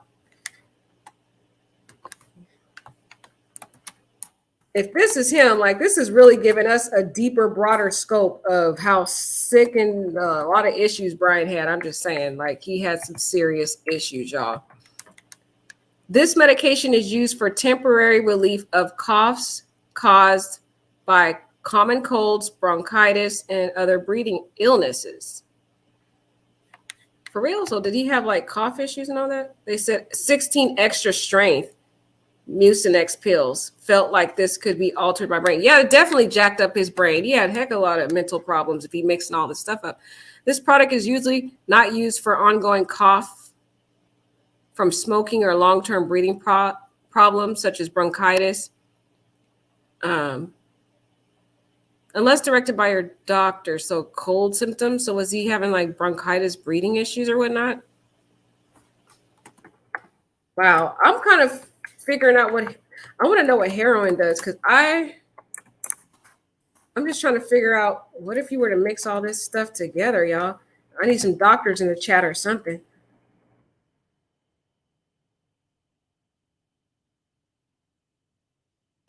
It gives okay, so heroin gives you euphoric effects. Wow.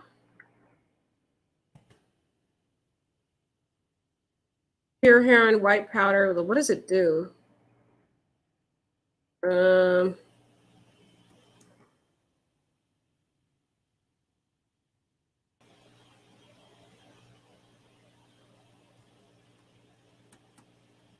Methods of use. Okay, I need to know what it does. Okay, effects of heroin use. Let's see what it does.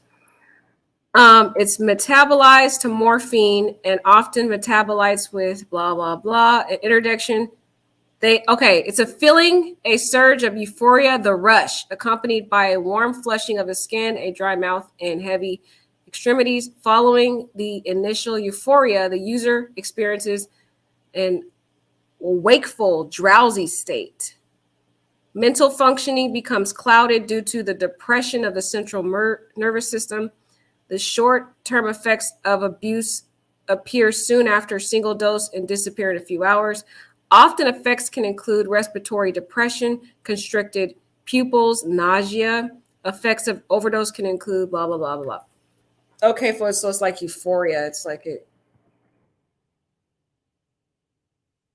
Oh my God, that's crazy, guys. All the drugs that he was on, allegedly, and you mix all that stuff together. Now, I wonder he had issues.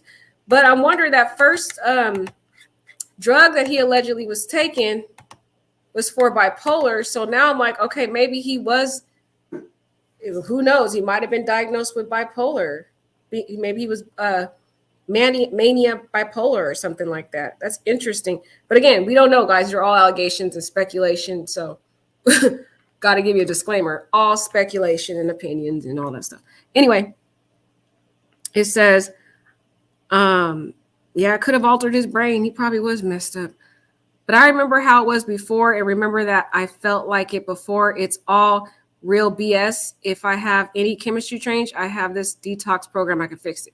Okay, so that right there can sound like he went to some type of rehab program. See, all these different pieces are fitting together. What the people are alleging, it's being confirmed by this forum that he posted on back in 2009, back in 2011, back in 2010. So it's like the different pieces are fitting into this puzzle. So, I mean, for me, it's sounding consistent. But again, you'll have to make your own determination because we are all our own individual opinionators. Okay, that's what this channel about. We analyze and formulate opinions on here. Okay, now this next post here, let me see if y'all can see that. Just make sure I'm not, because I'll be on several different pages. Okay, you can see it. All right, so this one was posted on his profile allegedly on December 19th, 2011. It says, I have had this for over 2 years, and I have had it every single way. I've had it bad in every single way. Not one night have I felt normal since. And I feel like I am trapped here.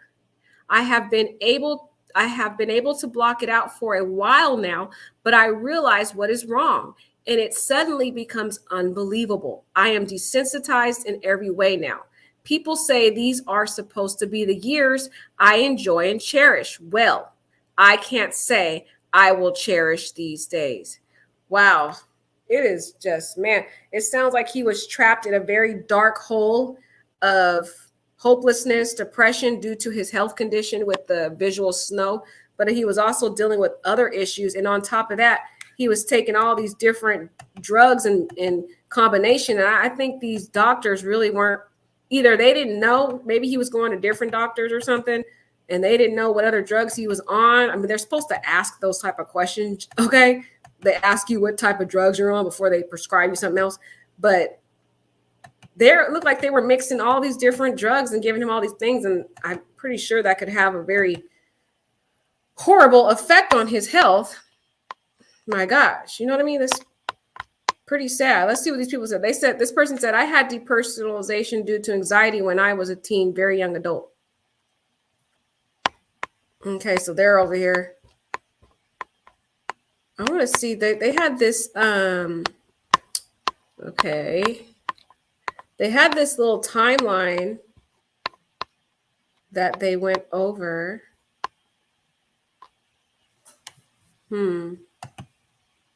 There's a lot more of those posts.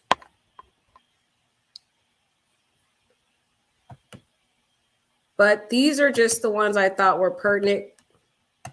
You're welcome to, you guys can definitely go look this stuff up and find the other ones, but trying to narrow it. And there's actually a timeline on here that I'm trying to find now. Let me see, maybe if I go back. Okay, here it is. So there was this really amazing timeline that this person wrote out that I'm going to read to you, because I think they kind of really put things together for us to understand. And again, I have to give a disclaimer that this is just allegations and the person's own opinion, and they're trying to break it down for us in a timeline so we can kind of understand Bryan more, because y'all, this is going to be a long road for us. We're going to be waiting for a couple years before the actual trial, before we really know, because I'm pretty sure a lot of this stuff's going to come out in the trial. But rather than wait, let us go ahead and do our own analysis. Okay, so let's read this. It says a timeline summary of Bryan's Talk post. Background: visual snow syndrome is a functional visual disorder causing hazy snowed visual fields and other optic phenomena, often associated with psychiatric conditions, including depression, anxiety, and depersonalization. My gosh, this kid was tormented. At 9 years old, Bryan says he first developed one visual snow symptom: abnormal persistence or reoccurrence of an image in time and after images, seemingly intermittently.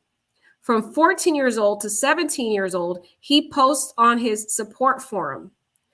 September 21st, 2009, at 14 years old, he later says this date is when his visual snow truly begins.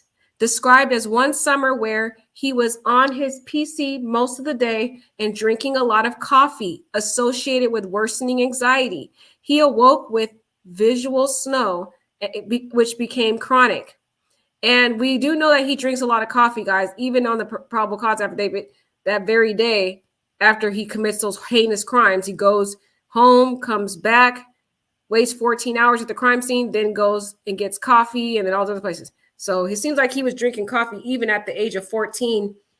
Here it's showing that he drank a lot of coffee associated with worsening anxiety. He woke with visual snow, and it became chronic. November 1st, 2009, first forum post is made. A survey of questions in a manner not unlike the Reddit survey, asking people about their visual snow. I am 15 in 21 days and don't want to wish I'm dead because this is horrible thing.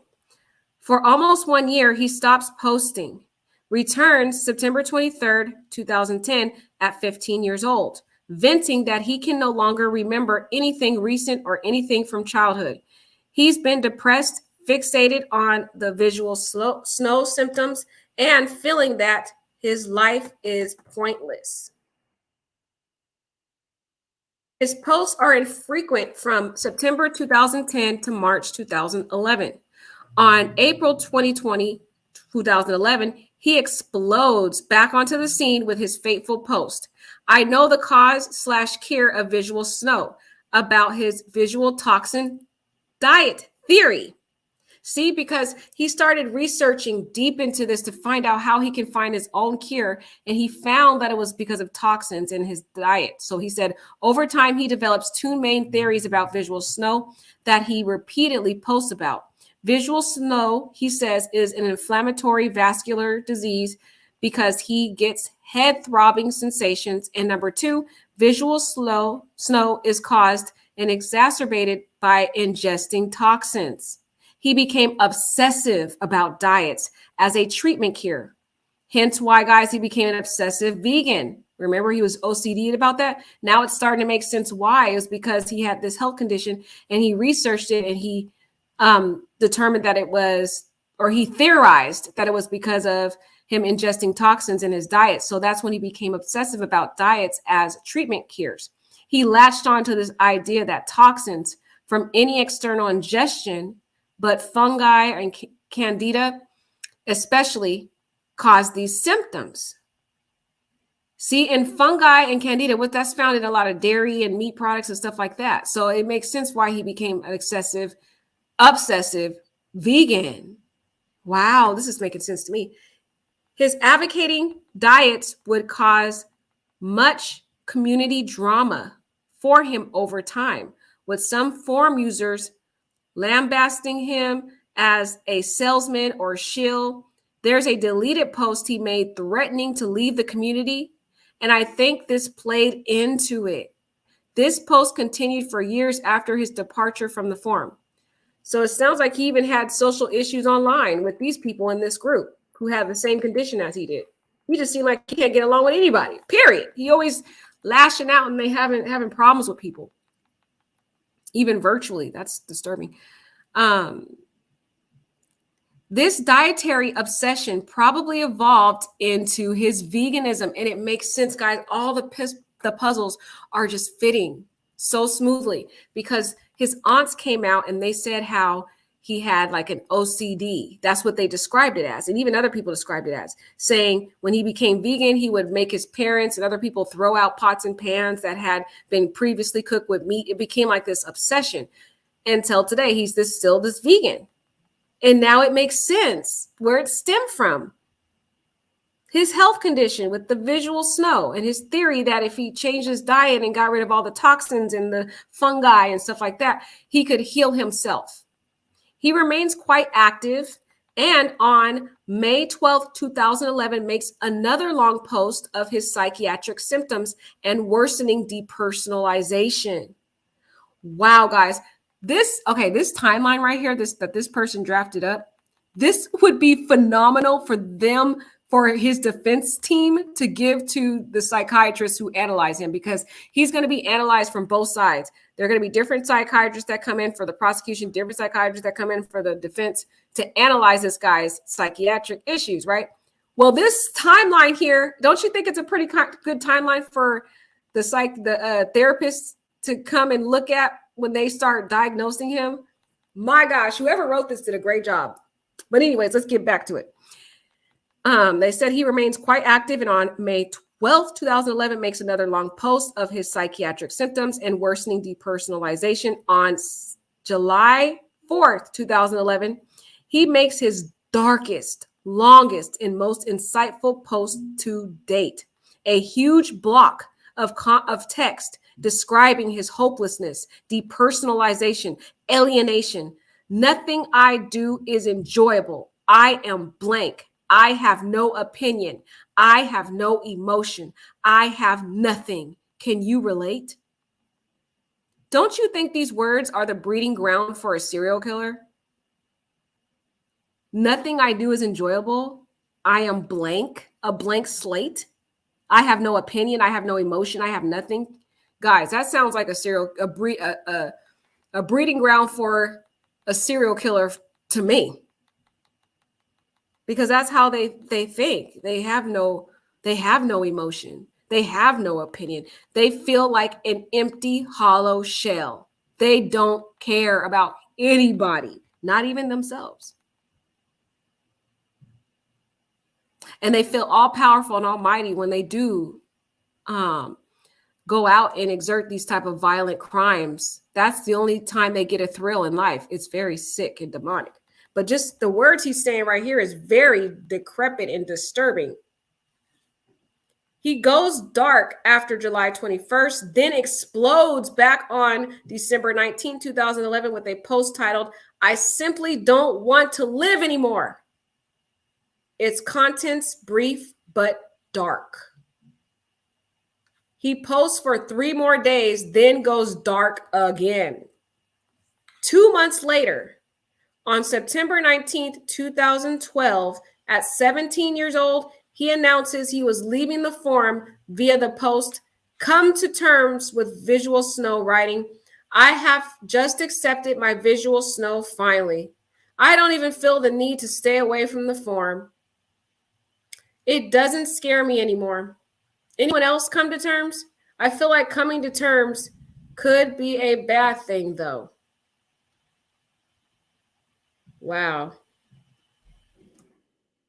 That was a pretty good timeline. Oh, they got a speculation. Let's see this, guys. They said speculation regarding his final post. And again, this is speculation. This is somebody's opinion. They said, what was he coming to terms with? Well, probably his feelings from July 4th, 2011. If so, he's saying that he accepts the fact that he is alone with no family or parents. Many lines are written about his parents. Example, "As I hug my family, I feel like their faces. I look into their faces and I see nothing. It is like I am looking at a video game, but less." He was caught in a vicious cycle of acting mean, numb to his parents, then feeling guilty and regretful about it. That's true, in my opinion, based on what he wrote. The fact that he couldn't help it, which made him act more mean and numb to them. And the fact that I feel like they accepted it and they were so remorseful and caring and they coddled him, they kind of served as enablers that just made it even worse, in my opinion, which is even demonstrated by looking at the father's current conduct, as I mentioned. He would emotionally detach from his parents first, then from all other humans as time went on. Wow, these people are really on point in this Reddit group. "Humans are worthless sacks of meat." That's what he said, guys. That's what his words. He said, "I feel like an organic sack of meat with no self-worth, as if I am starting to view everyone else as this." Guys, those are words of a serial killer, in my opinion. That's how they talk. They just see humans as just meat, not someone of value, of self-worth. They just see you as a sack of meat. That's why it's so easy for them to walk into a house at 4 o'clock in the morning while individuals are resting in their bed and brutally stab them to death. So bad that the house bleeds from the outside. Because all they see humans as is not as humans, but as an organic sack of meat with no self-worth, the same way he perceives himself. And this person who wrote this analysis is phenomenal. It's really creating context for me. And again, this is all opinion, guys, and analysis. But putting all this stuff together, for me, it's giving me some understanding. I don't know about you guys. I want you guys to chime in and tell me what you think. But I'm really getting some understanding from other people's perspective, plus putting it into context with what Bryan was saying back in 2011, 2010. They say he is fake. He is a lie, and his entire world is fake, which I agree with. He always created this illusion as being grandiose, more smart and genius as everybody else. And the media and the news outlets are playing into that because they keep bumping this guy up saying he's a genius. Oh, he's so smart. La, la, la, la, la. It's all fake, but they're pumping this guy's ego up from this fake illusion that he has been portraying for decades. These are the depths of his mind. I am stuck in the depths of my mind where I have to constantly battle my demons. That's what he said, his own words. Am I here or am I fake? I feel myself slipping away. I hear screams faintly, but I constantly battle away from it. What if I let go? Where would I be? Where would I come back to reality? Those are disturbing words. And it's weird because when we hear of people who end up doing these horrific things, you start looking in their journals and different stuff that they write, and they say a lot of disturbing stuff like this. Like the one kid who shot his classmates, when they looked at the stuff he was drawing pictures of shooting people and blood splattering everywhere. And then the very next day he goes and shoots up his classmates. So it's like similarity here. The stuff that he was talking about years ago about battling demons and not even being aware of reality, that he's even here. He feels like he doesn't exist. And he hears screams in his mind faintly in the battle. And he's constantly battling with these tormenting thoughts that he can't really get away from. And he said, would I ever come back to reality? So he's not even in the real world. He's wrestling with demons all the time, demonic thoughts. He is trapped in a foreign place, alone and isolated like a criminal. And remember what he said? He said he feels like a criminal, but he doesn't have the record yet, which he literally manifested that, allegedly, if he's found guilty. Because again, I always have to say the disclaimer, Bryan Kohberger is innocent until proven guilty in the court of law. But he says, even though he did nothing wrong, I remember when I was 15 years old, I would wander alone at 2 a.m. Everything was generic. Nowhere felt like home. I saw things that were not there, a different reality. I feel eerie and alone. I died during those nights. I felt like a criminal, but where was my record? He had criminal thoughts. He manifested the criminal mind before he manifested the behavior, which is why he studied criminology in the first place. So coming to terms with it could be a bad thing because he realizes bad things can happen if someone thinks the world is a lie, that everything is fake, and they're isolated like a criminal. So he's right where he belongs right now in that jail cell, in reality, in my opinion. Maybe he felt, I already feel like I am treated like a criminal in this world anyway. Why don't I just truly become it? Manifest what I've been thinking my whole life about these dark, decrepit thought processes. And the anger he harbored, I believe, from the repeated rejection from others, especially from women, because you could tell he had a dark, decrepit animosity towards women because his violence was directed at at least 3 of the women in the house. Okay. Plus, in his mindset, he thinks this world is fake anyway. So what do y'all think about that analysis? My gosh, was that a lot? Whew, was that a lot, guys, or what? Sheesh, that was a lot. Hi, Ellen. Hi, love. She said the I hear screams part, the most creepy part of these posts, in my opinion. Girl, isn't it? The screams in his voice, in his head. Oh, this is so eerie. It's like a horror movie, guys. It just gets worse and worse by the day. Save Mother Earth. She says they found a small amount of DNA because he is sloppy because of his addiction, probably, and his insomnia, because it looked like he had an insomnia all the way in childhood. Yeah, you unalive someone's children, allegedly. He doesn't care, though. Look how we're learning so much about him if these are his posts, allegedly, Save Mother. And you can tell from these posts, he has no emotions. He has no feelings. He looks at the faces of his family and he sees nothing. He feels nothing. He has no emotion. So you literally can understand him because he sees humanity as a sack of meat. Pretty like Mother Earth says, a sack of meat, us a child bearer to him. Right. That's all he sees. That's the breeding ground for serial killers and people who end up going out and committing heinous crimes like this. That's how their mind is. It's sick, right? The sick, dark, decrepit mind. of Bryan Kohberger. That should have been the title of this video, in my opinion. I think he left the sheaf on purpose. He thought he was smarter, grander, but he thought he wiped it clean. You might be right because, like I said, I thought that at first. I did. And then even BTK is now coming out and saying that that was something he did. It was like a signature thing that he did. Remember BTK when he was just talking about how he said Bryan did some similar things as he did. And when he was speaking about it, he said, just like he did when he left DNA, he basically left semen at the scene. Bryan left the sheaf. So he said we both left DNA. So it's like he was literally copying BTK's method of 6 sinister killings. Basically, that's kind of like the modus operandi.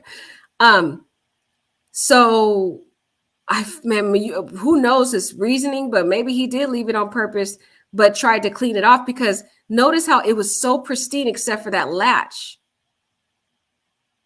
So it feels as though maybe he missed a spot. You know what I mean? Looked like he really tried to clean it, like Save Mother Earth is saying. He thought he wiped it clean, but missed a spot. But then again, I was thinking, did he accidentally leave it now? Because at first I thought that too. I was with you, Save Mother, on my first theory. If you watch my first video, when I looked at the probable cause affidavit, I thought it was on purpose because of just the whole context of it. And looking at the fact that he studied and seemed like he had an obsession with BTK, in my opinion. But then I looked at his subsequent behavior and how he took these meticulous steps to try to cover his to try to cover his tracks from the subsequent behavior of coming back to the crime scene. And like, it seems like he was contemplating figuring out whether he was going to go back in or not to get it. Or maybe he was just there to just see the whole thing unfold. Who knows? He might have just been there to watch and see the authorities come in and all that. But just looking at the fact that he was wearing the surgical gloves everywhere he went, how he cleaned that car every single inch, according to the FBI who watched him, how he waited until 4 o'clock in the freaking morning to take out trash and had surgical gloves and put the trash in his neighbor's garbage can. It's like he was taking meticulous steps to cover up his behavior. So with that, it started making me change my mind and say, okay, maybe it wasn't on purpose. But then you have to still look at the fact that he did obviously think about this, like Save Mother Earth says. He cleaned that sheaf, guys, really well. Because how do you not get DNA on the sheaf when you need to take the sheaf off, right? So it sounds like a mistake, meaning he mistakenly left DNA on that little latch area, not on purpose. So did he want to leave that there? Like, for example, how BTK was when he would leave DNA or different signatures to show that like evidence of his signature, meaning his DNA as evidence that he was there. So did he leave the sheaf as evidence that he was there, but he carelessly left DNA? I don't know, because I'm like, the subsequent behavior just shows the meticulous steps he took to try to not be caught. So I don't know. I still haven't, I don't know. My analysis on that changes every day, Save Mother Earth. It really does. Save Mother Earth says, Bryan is so narcissistic. He probably read how famous murderers, have a fan club and inspired to be one. Right. That's what I think. Likely his family, he now wants the spotlight. Look for the movie, y'all. That's what I'm thinking. I mean, look at BTK coming out and saying he's literally like, did the same, copied him basically. This is what really disturbed me when BTK acknowledged it, said he was like literally saw the parallels between his brutal 1974 murders of the Otero family. And it was literally the same, because he killed 4 family members and Bryan killed 4 people. Like he said, murder 4, much like Otero's, up close and personal stab, BTK wrote. Although BTK asphyxiated 4 Otero family members after tying them up in the Wichita house. He went on to mention that Kohberger left DNA at the crime scene. So look, this sounds like he got that from the book of BTK, guys. He literally studied BTK and just went out and did the same thing. This sounds like somebody who was just trying to copy a serial killer and emulate one of the most historical serial killers so he can make a name for himself, because he never felt value in this world based upon those posts we just read, y'all. Yeah, like, hi, Cray3. Hi, love. Cray3 says trauma that happened to him. Exactly. Seems like he had ongoing trauma his whole life. Oh, Cray3 says, I have type 1 bipolar since 16 and am now 34. I still take meds and they help tremendously. The jump I cannot wrap my mind around is the leap to hurting others. Right. I think there was some severe. Right, Cray? Not everybody who has bipolar goes out and commits crimes like this. Not at all. Not at all. There was something else sinister going on with Bryan that was way beyond anything of bipolar. As we read, there was a lot of sick demonic stuff that he was dealing with, which is not what you're going through. And it looks like you're treating your condition. I don't think he was treating. I think he was treating himself with other things like drugs, like heroin. He was a chronic heroin user and all that stuff, for what people are saying. So, and it seems like he had these sick, dark thoughts in his head that he constantly obsessed over, to the point where he didn't even sleep at night. Hi, Ellen. Like Ellen says, until a person finds the right medication, it can be a roller coaster, seems like. Exactly. See, Ellen explained it better than I could, that he probably wasn't even using the proper medication for treating whatever he was dealing with. And it looks like he was mixing all these different medications up, which would have caused other issues for him. And plus using street drugs with all that. Yeah. Okay. And just because someone has bipolar doesn't mean they're going to go out and do something like this. Not at all. I'm saying there was something else going on with Bryan beyond that, y'all. We already can tell there was something more going on with him, just reading the words that he was saying. Yeah, my good friend with bipolar tried those medications and had no good reaction. Other meds worked for them, though. Right. See, you got to find the right medications for you and for your condition. And if you're not given the right medication, that can harm and have a worse effect on you. Oh, look, we got some people on the chat that's going to help out with these medications. Thank you, y'all. Love your input. Kara says, I worked at a behavioral health hospital, and many of our major depressive patients or psychotic like schizophrenia patients are on these meds minus the Mesinex. What? Kara, are you serious? She said patients with major depressive and psychotic, like schizophrenic patients. And again, guys, we don't know if Bryan has bipolar. I was just, again, this is speculation. I don't know what he's diagnosed with. He's going to be examined by a lot of psychiatrists and stuff like that, and they're going to be able to diagnose him. But what Kara is saying is, Kadara is saying is it Kara or Kadara? Oh, Kara. Sorry, Kara is saying is disturbing. She said she works at a behavioral. See, I needed some doctors to come here. She works at a behavioral health hospital, guys, and people with major depressive and psychotic like or schizophrenia patients are on the meds that Bryan was on. See, I told you he was dealing with some psychotic disorders, but a combination of stuff was going on with him. Okay, and Desi says that Mucinex breaks up mucus so that you can expel it. Okay, thanks, y'all, because y'all know I'm not in all this medication stuff. I don't be taking medication like that. Ellen says, I suffer from migraines, and I have to say that it's awful and could make his mental issues worse. Right, Ellen, and imagine not sleeping at night for pretty much most of your life, wandering around alone at 2 a.m. That can alone make you go crazy, okay? I'm just saying. And again, yes, love my food stamps. We already know, girl. All content is alleged opinions and entertainment purposes only. Bryan Kohberger is presumed innocent until proven guilty in the court of law. You happy, girl? You happy? I said it again. Okay. Ellen says, yes, bipolar diagnosis doesn't explain the violence. Right, it doesn't. But maybe him, that's what I'm saying, guys. I feel like he had some other stuff going on. There's a lot. Some people have a combination of issues. Plus, he had the antisocial, and in my opinion, he had the sociopath type characteristics too. So you can't just say one thing. I think this guy was dealing with multiple things.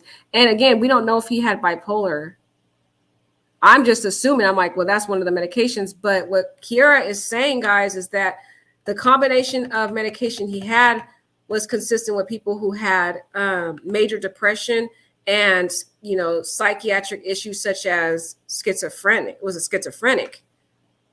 So, guys, we don't know what this dude was dealing with, but we're going to find out because they're going to have therapists and all that do examinations on him. And at least we'll be able to figure out what's going on with this guy, because that's going to explain a lot too. They may have to take medication, but eventually found the right one. Right. And I don't think he was having the right. Right. And I agree with this too. What Save Mother says, Bryan is so narcissistic. He probably read how famous murderers have a fan club. Right. He loves it. He loves it. Everybody's over here watching him on TV and he's enjoying it. Every bit of it. It's disturbing, guys. It's disturbing. Ellen says it's quite the trial figuring out what medications work for a person. Exactly. And if he was not on the right medication and they were just, because some of these doctors, they'll just try to give you whatever to try to cover up the symptoms when they're not really trying to give you the proper medication. And like Ellen is saying, sometimes it's a process trying to figure out what medications work for a person. And he may not have ever been really treated and got the proper medication that he needed. And it looks like they were just mixing up all these different medications that shouldn't have been mixed as it is. It's probably making him more crazy and psychotic with all those combinations. Plus you add street drugs to that, allegedly, with the heroin. No wonder he was crazy, in my opinion. Some people get fed up and give into illness, sadly. Right. That's what I'm saying. People have a choice in this. And what frustrates me a lot of times is people will be like, oh, man, he had a bad life, or he dealt with this and that and the other. Well, there's a lot of people who deal with issues and they don't choose to go out and brutally, savagely slaughter people. So I don't think we should give excuses to that. I'm sorry. Like Ellen is saying, people still choose. And some people give up and they just give into it. They give into the demons, the demonic thoughts. Ellen says, I had a friend with bipolar that took, just Devalprolex, and it really made her worse. See, some type of guys, some medication can make you worse, like Ellen's saying. It could cause more behavioral issues. Right. I agree with Cray on this, y'all. He needed Jesus. I've been holding back and saying that for a while, but yes, he did. He needed the Lord to cast them demons out of him in Jesus' name. Yes, Cray. I cannot say it enough. He sure did. He sure did. But he gave into the demonic thoughts, it seems like, based upon those posts. But y'all let me know what y'all think. This guy was disturbing. I'm just saying. It sound like it. Y'all let me know if y'all think it was him or not. Ellen says, honestly, I don't, mostly because he seems to like animals more than people. Was vegan. Oh, yeah. Shoot. I still think he skinned the dog, though, guys, in my opinion. Who says that? Oh, Valerie. I agree with Valerie that I think he still skinned that dog, in my opinion. That's my opinion. Based upon the information out there and the fact that he bought that one knife that he was used to cut skin in October, allegedly, on Marketplace from that private seller. And then within a couple of weeks later, the dog gets skinned and it's only 3 miles away from the Idaho 4's house.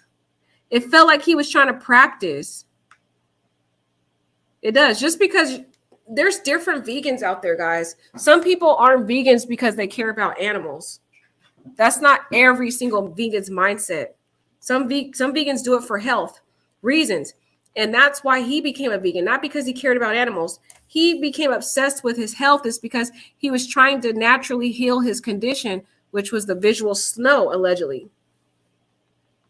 So he thought that becoming vegan and clearing out all the toxins would help him cure his condition. It wasn't because he cared about animals at all. So I think I'm with Valerie. That was my theory from day one. But again, this is all allegedly. We have no evidence that he did it.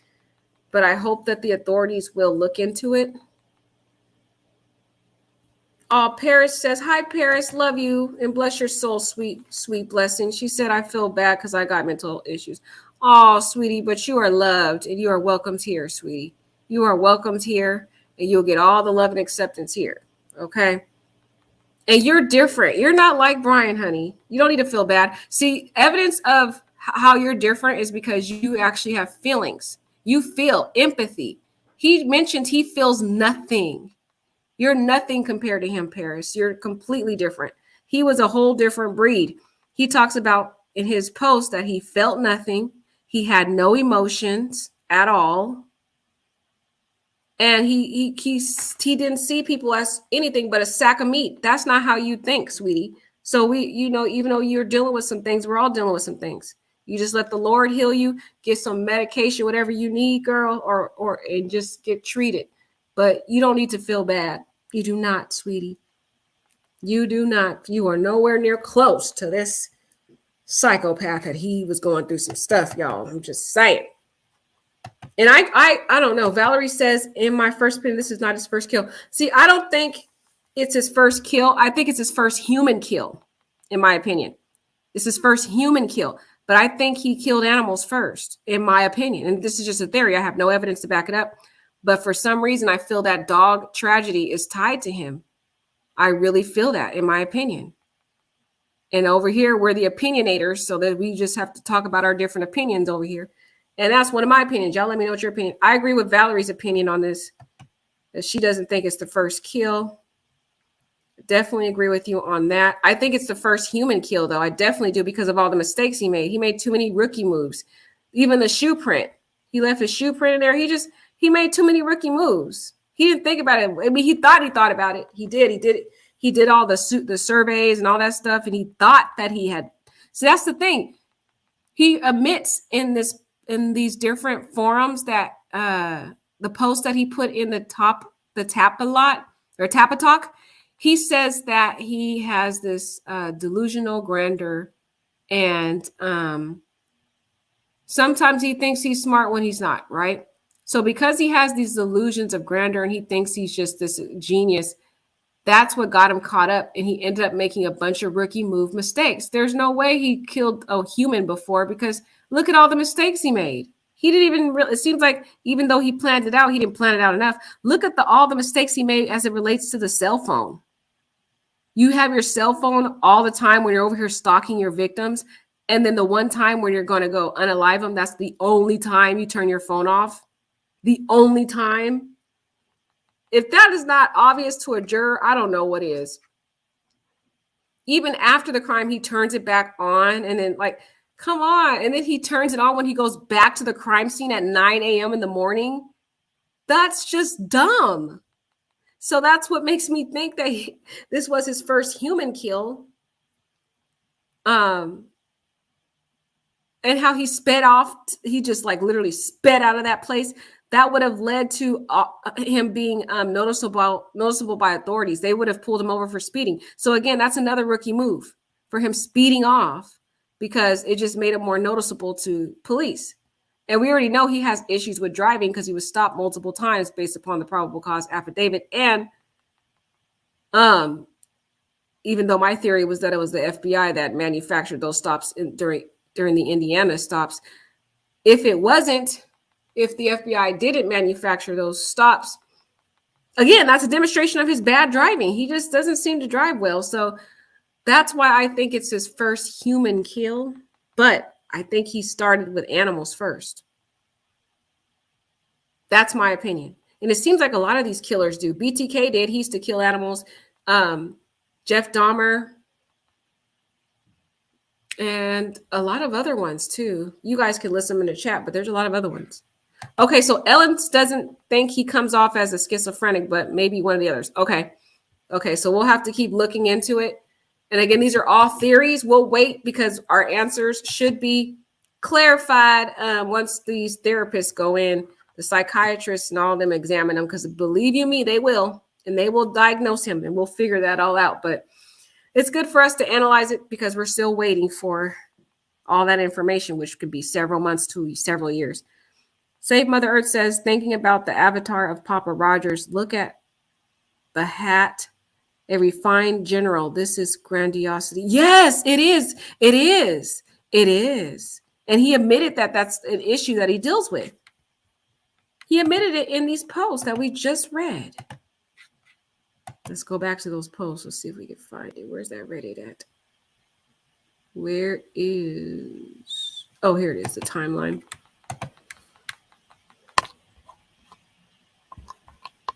These posts really give us some context.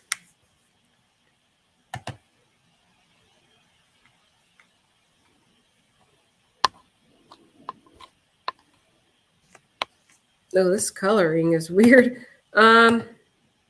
Right here, when it says, I don't know if you guys can see that. Let me see if you guys can see it. Okay, hold on.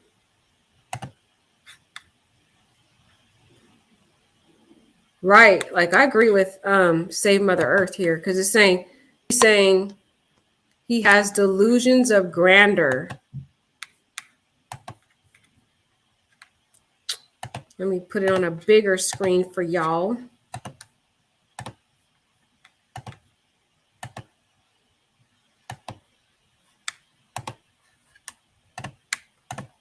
Right here, it says he lists it. He literally admits to it. He says delusions of grandeur, poor social skills, poor self-image, no emotions. I am mean to my family. This started with Visual Snow. When Visual Snow did, I felt no emotion along with depersonalization. I can say and do whatever I want with little remorse. Everyone hates me pretty much, and I am an a-hole. So, yeah, I agree with Save Mother Earth that him wearing that putting that hat on the avatar, that's how he seen himself. He was very much into armed forces and military stuff, hence why he got even the type of knife he used in this tragedy. This guy really, we're literally building a whole profile by just putting the different pieces together. And it's fitting so perfectly. It's like, Ellen says he's weirdly insightful about his issues in this post. Disturbing, isn't it, Ellen? It's so eerie, right?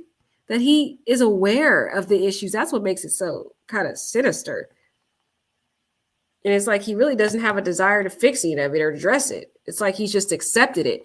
And that's what he literally did in the post. He says, what makes it so eerie is that he finally accepts who he is and just happy with it. But he says he wonders if it's a bad thing, because I think he started accepting those sick, sinister, decrepit thoughts that he had. And he was like, I wonder if this is a bad thing. Remember this post right here when he says, this is the part that was disturbing for me when he said, I am desensitized in every way now. People say these are supposed to be the years I enjoy and cherish. Well, I can't say I will cherish these days. Where's that one that said he accepted it? There was a post where he said, I finally accepted. Oh, no, it wasn't on here, guys. Sorry. It was on, because the timeline, the timeline that one of these individuals wrote out, she gives us more, or he or she gives us pretty much a summary of all the different posts, because I didn't read all the posts to you, but this summary here gives us a timeline of all the posts that he had on that profile Tapatalk. When he says 2 months later, he announces he was leaving the forum via the post, come to terms with Visual Snow, writing, I have just accepted my Visual Snow finally. I don't even feel the need to stay away from the forum. It doesn't scare me anymore. Anyone else come to terms? I feel like coming to terms could be a bad thing, though. See, I'm starting to think he was coming to terms not only with his condition of Visual Snow. I think he was coming to terms with those sick, sinister thoughts that he was having, thoughts of self-harm, thoughts of harming others. And I think that's when he started manifesting those sick, dark, demonic thoughts and growing those thoughts and by feeding it and with studying these different serial killers, studying criminology, all studying forensic psychology, all these things so that he can learn how to master how he can get away with these sick, dark fantasies in his mind. Like what BTK said, what was the underlying motive was, which was these sick, sinister sexual fantasies of violence towards women due to his underlying incel issues also. In my humble opinion, guys. Again, this is all opinions. Okay, Kira says, but his could have been for seizures as well. Okay, yeah, it said it was for seizures also, Kira. So let's see why they claim they put him on those specific medications. I know we'll have to wait for that part, Kira. That's all we're doing right now is speculating, girl. That's all we're doing for now. But I feel like he has some type of psychotic disorder just looking at the stuff he was describing. Those meds are for major depressive disorders, schizophrenia, bipolar. We call things like the Valproex and Ability are antipsychotic meds. See, that's what I'm thinking. He had some psychotic stuff. Think about the stuff he was saying, though, in the post, though. Having the demonic thoughts, hearing the voices, hearing screaming in his head, not being able to sleep, wandering around at 2 o'clock in the morning, hearing these voices. He said he's coming to terms with his demons. This guy has some psychotic issues. I mean, we don't know what the diagnosis is. We don't know which ones or multiple issues he had. But I feel that based upon these posts, his parents at least knew that he had some serious issues, y'all. So I don't think they're as surprised as they have portrayed. I think when they went home and thought about it, they knew all the stuff that he was dealing with. He claims and admits that he was mean to his own family, and that when he hugged them, he saw nothing in them. So they knew he had some problems.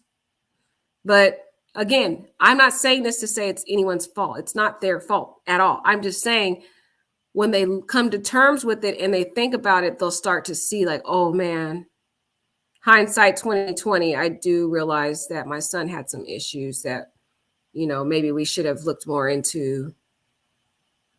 But I'm sure once they look at it, they'll start to really realize. Hi, Mode or Culture. Right. I agree. I think that we're still starting to build up the motive profile in our theory. But Save Mother Earth says, I think he was aroused when he saw his sister in that movie. Exactly, which is, in my opinion, why I think he might have used that as an idea for how he was going to commit his own crimes. Because he chose the same exact method he saw in that movie that his sister was in. And was like, okay, that's what I'm going to do. I get aroused from seeing a woman stabbed. Well, then that's what I'm going to do when I commit my crime. And now I just got to figure out how to get away with it, which is why I think bred the thought process for him to do that 6 survey on Reddit. I don't think it had to do with people say it had to do with his project, his school project. I don't think so. I think it was something more sinister. Hi, Mode. Hi, everybody. All right, guys. So y'all got to let me know what y'all think. Okay, Mode has something to say. Mode says, I really think it needs to be some kind of organization, company, program, whatever, that you can call and report people who you. Yes, I agree. You suspect has dangerous mental illness and they go and investigate. I agree. I agree because there are a lot of indicators and signs in a lot of these people that they all can pull up these different posts and forms that they wrote on after they commit these heinous crimes. And they're like, oh, okay, these were all the signs. Well, then you should have did something. For example, Elliot Rodger, he was posting all these sick, disturbing things on YouTube. And he wrote this 137-page manifesto about feeling alone and feeling rejected by women for many years and how he was going to reap revenge on all these people women had rejected him. And it's like the signs are always there. Even his dad said, I knew he had issues. Or Elliot's dad, Elliot Rodgers. That's why I feel like years down the line, guys, if Bryan does get convicted, years down the line, when the family comes to terms with it, we're going to hear interviews from his family because they like to be in the limelight. We know that Bryan's family loves the limelight.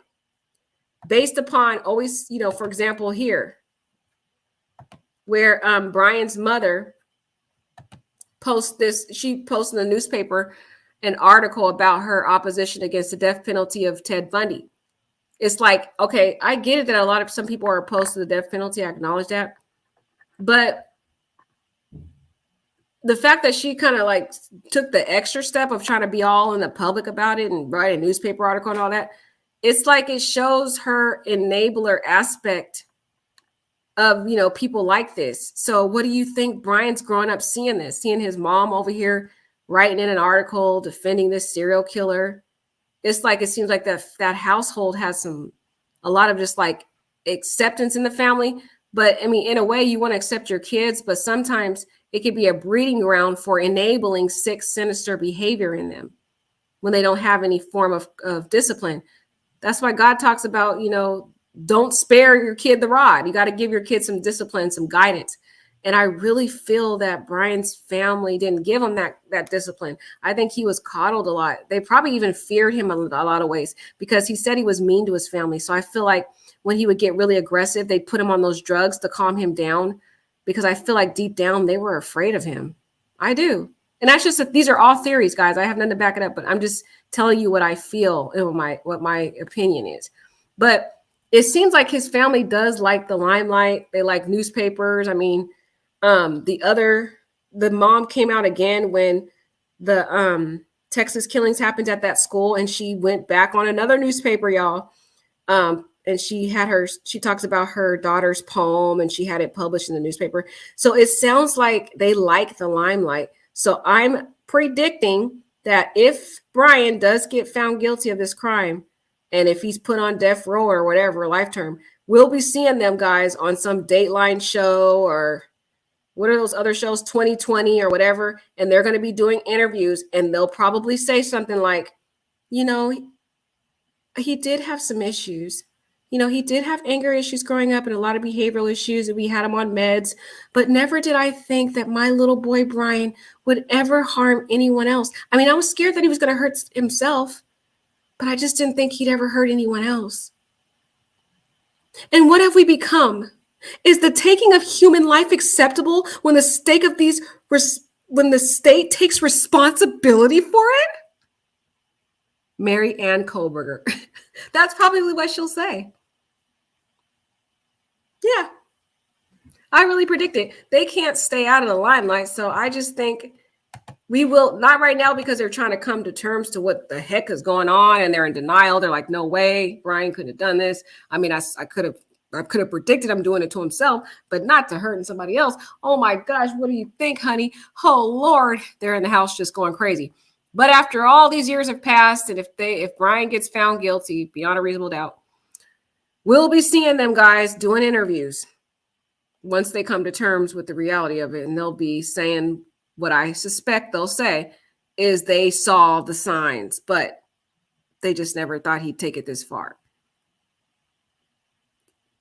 But when you show this like acceptance of heinous killers' behavior, and I do get that there's a lot of people that are against the death penalty. I already have acknowledged that so many times, but some people miss that.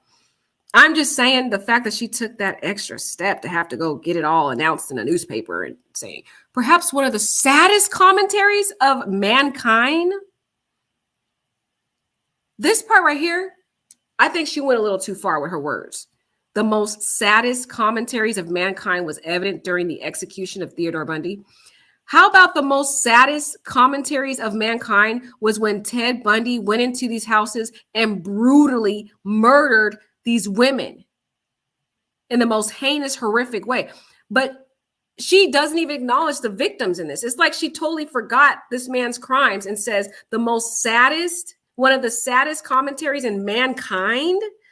I think her word choice wasn't really sensitized to the victims. It's like you literally have disregarded the victims. That's what I'm saying. Some of the word choices in these, the poem I had an issue with, now I'm having an issue with Mary Ann Kohberger's article here, because I think she went a little bit too far. I get that. I get her political stance against the death penalty. I know other people don't agree with it. I understand that. I'm just saying, for her to say the most saddest one of the saddest commentaries, of mankind is killing a serial killer who has wreaked havoc on society and killed how many people did Ted Bundy kill? How many people did Ted Bundy kill? Ted Bundy confessed to more than 30 murders across several states in the 70s. 30 women, 30 people. And instead of looking at the saddest commentaries of mankind was him murdering in the most horrific way. He went to a sorority. There was a huge bloodbath, guys, in that sorority place. I mean, when I heard what he did to those people those poor girls in that sorority house was horrific. It was something out of a horror movie. It's like she literally forgot that this guy brutally slaughtered and beat to death more than 30 women. And I don't think he admitted to all of them, guys. I think he did more than 30. Okay. Y'all know it's more than 30 that he did. Okay. He just admitted to 30. Okay. But she's saying, forget the fact that he murdered in a heinous, brutally murdered over 30 women. Forget that. Let's just forget about that. I think the most saddest commentary of mankind is that you're killing this man who brutally murdered over 30 women across several states in the 70s. That's basically what she's saying. They said, even though he confessed to killing 36 people, he hinted to as many as 100 victims, guys. 100 victims. I get that people are against the death penalty, but it's the word choices for me. That's what I'm saying. She could have worded this in a more empathetic way to the over 36, possibly 100 victims that Ted Bundy brutally slaughtered. Beat to a pulp. Okay? It's the word choice. It's like she's totally disregarding his crimes and saying the saddest commentaries of mankind. She went a little too far, y'all. I'm sorry. Y'all got to admit, she went a little too far with that language. That's what I'm saying. Some of the word choices that Mary Ann Kohberger uses and that her daughter uses in that poem, I just feel like they got to work on that, because that is just showing a lack of empathy for victims. I'm just saying they got the lack of empathy. So imagine this type of mindset that they have, and she's going around saying the saddest, and okay, she's saying this in the newspaper, right? So imagine what she's saying behind closed doors about these different serial killers. And I think she has a deeper empathy for these type of people because she knows her son battles with a lot of mental health, dark thoughts too. So she has a different level of empathy versus someone else because she knows her son has issues. So I think she looks at it from a different perspective. But the fact that she's taken this grandiose step of perhaps one of the saddest commentaries of mankind was evident during the execution of Theodore Bundy. Wow. While no sane, compassionate individual would excuse the atrocities committed by this man, neither would any sane individual applaud the passing of his funeral hearse.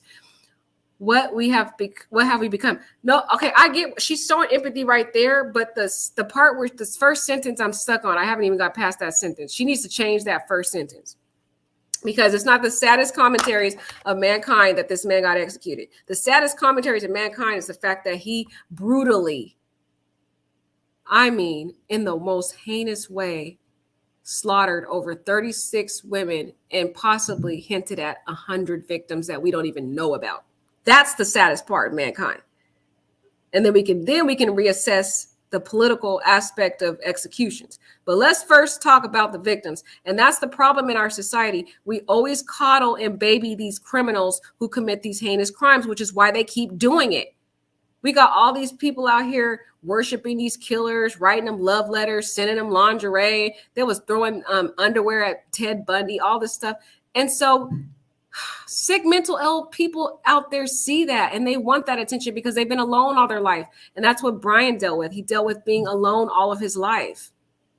And what do you think is happening in that household? They're over here watching all these serial killers and the mom's over here coddling and talking about how society is just dysfunctional for not feeling sorry for these people like this, and forget the victims. We don't care about that. Let's focus on these criminals and babysitting them and giving them all this empathy.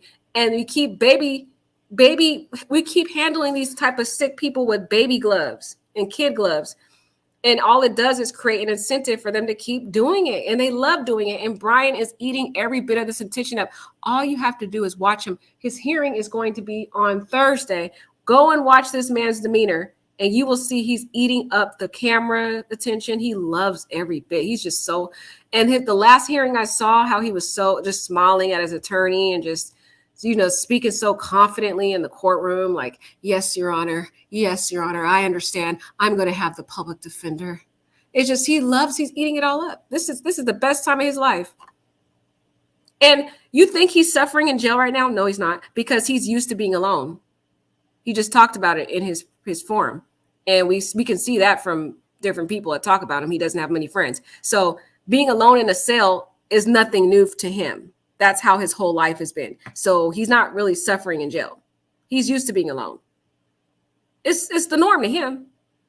And the best part about it is they got him protected. He's isolated. And if he does get on death row, he's going to be isolated again. So this is not a punishment to Bryan. He didn't have friends in the outer world. In fact, he'll get more friends in jail and prison than he would ever get in the outer world, because in prison, he's more likely to come across people who have the same mental issues as him, the same dark, deprived, sick, sinister thought processes. So he is going to have more friends in prison than he would ever have out of prison.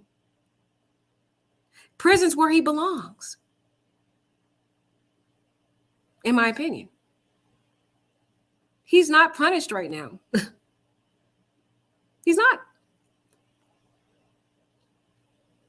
So it's sad. That's just my opinion. I know some people are not going to agree with me, and they're going to come for me in the comments. It is what it is. Just be nice. If you don't agree with me, that's fine. You don't have to agree. Just litigate your case with dignity and grace.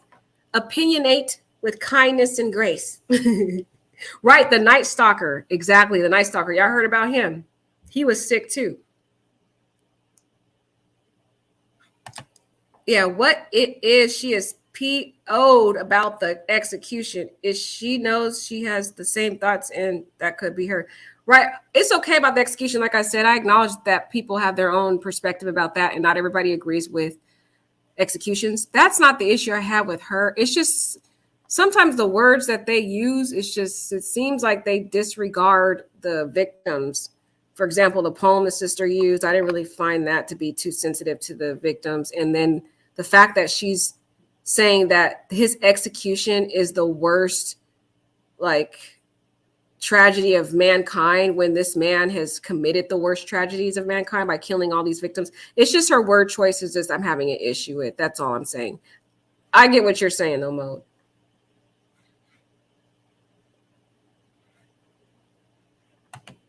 Right. TNBN says Ted would tell women he was close to be aware of strangers. Right.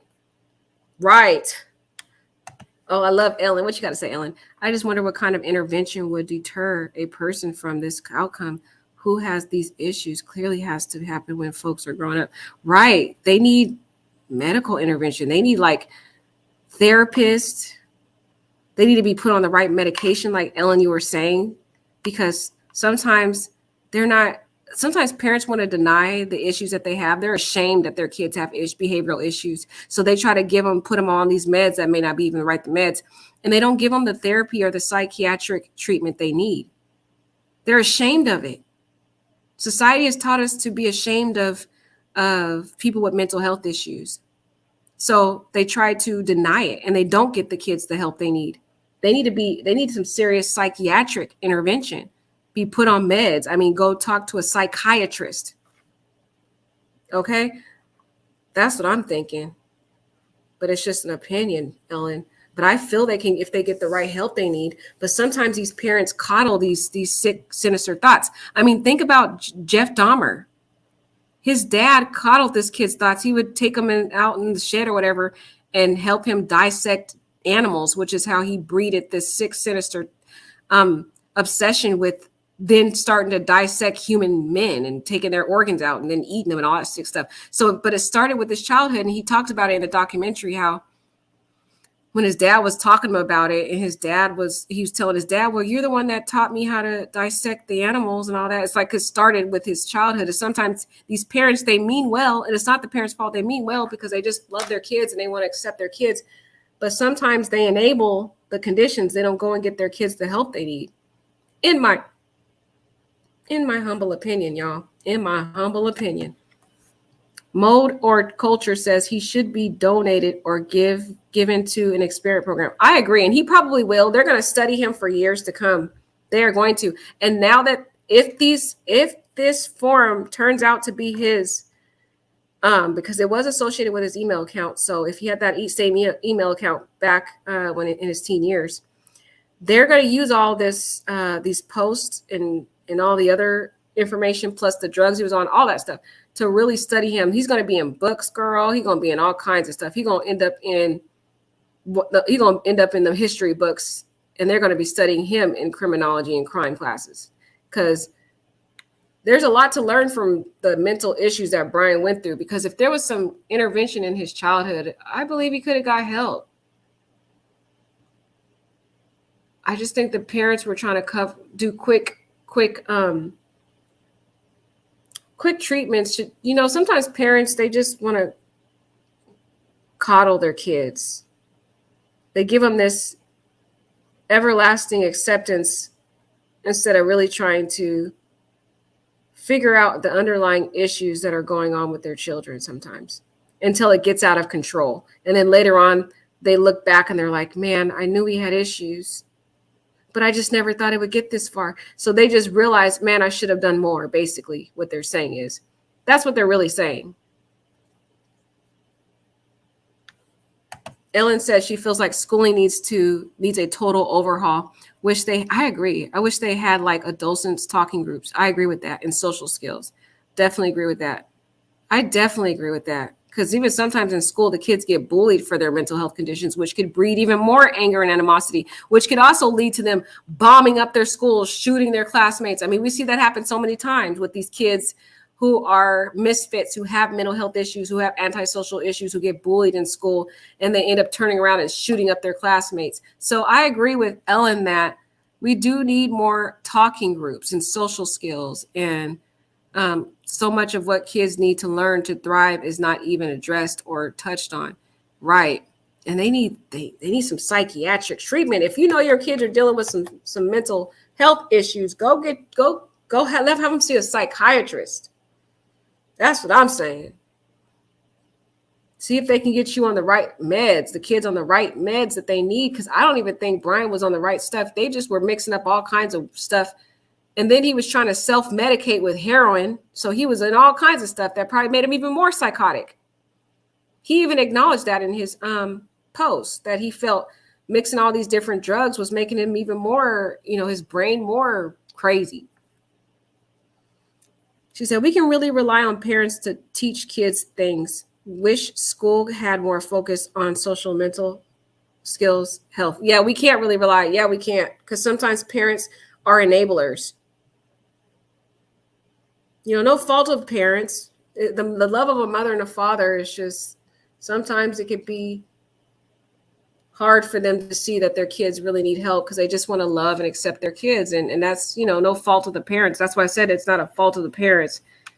You can't blame a parent for loving their kids unconditionally, but sometimes it just leads to enabling them, which can lead to things getting out of control, because it seems like Bryan had behavioral issues at home. He acknowledged that he was mean to his parents. He was mean to his family. He says when he hugged them, he's seen nothing. So he was abusive to them. He said his dad was such a good man, but he was mean to his father. And he treated his father like dirt. And I feel sad because I just have so much empathy for that dad. That dad seems so precious. Even on those stops, he was so precious. And he looked like he was so happy and proud of his kid. And when the cop pulled him over, he was just bragging about his kid being a PhD student and all that. And just to realize that this happened. Poor man. I just pray God bless that poor man. I really do. And the mother, because that poor man, never in a million years did he think his kid was going to turn out to be that. Poor dad. That's sad. That is sad. Desi, hi Desi, hi love. She says it's difficult to help these people once they're adults. Exactly, you got to get them when they're young. It's very imperative that you get them when they're young, like Desi said, because when they become adults, it's you can help them, but it's almost near impossible. You can make a kid get treatment, exactly, but you can't force them over 18. Unfortunately, they will often try to self-medicate. Exactly, which is what Bryan was doing. His friend came out and said that he was a heavy drug user, that even he got high with them, and then he ended up in and out of rehab. So it looks like he was trying to self-medicate with the heroin, with the heroin drugs. And it put him in a sense of euphoria. So it took him away from the misery that he was suffering each day. Literally, he was daily suffering based upon the post we just read. So that heroin was an escape away from the torture, the mental torture that he was oppressed with all them demons depressing him and hearing the constant screaming in his mind. So he started self-medicating, like Desi said.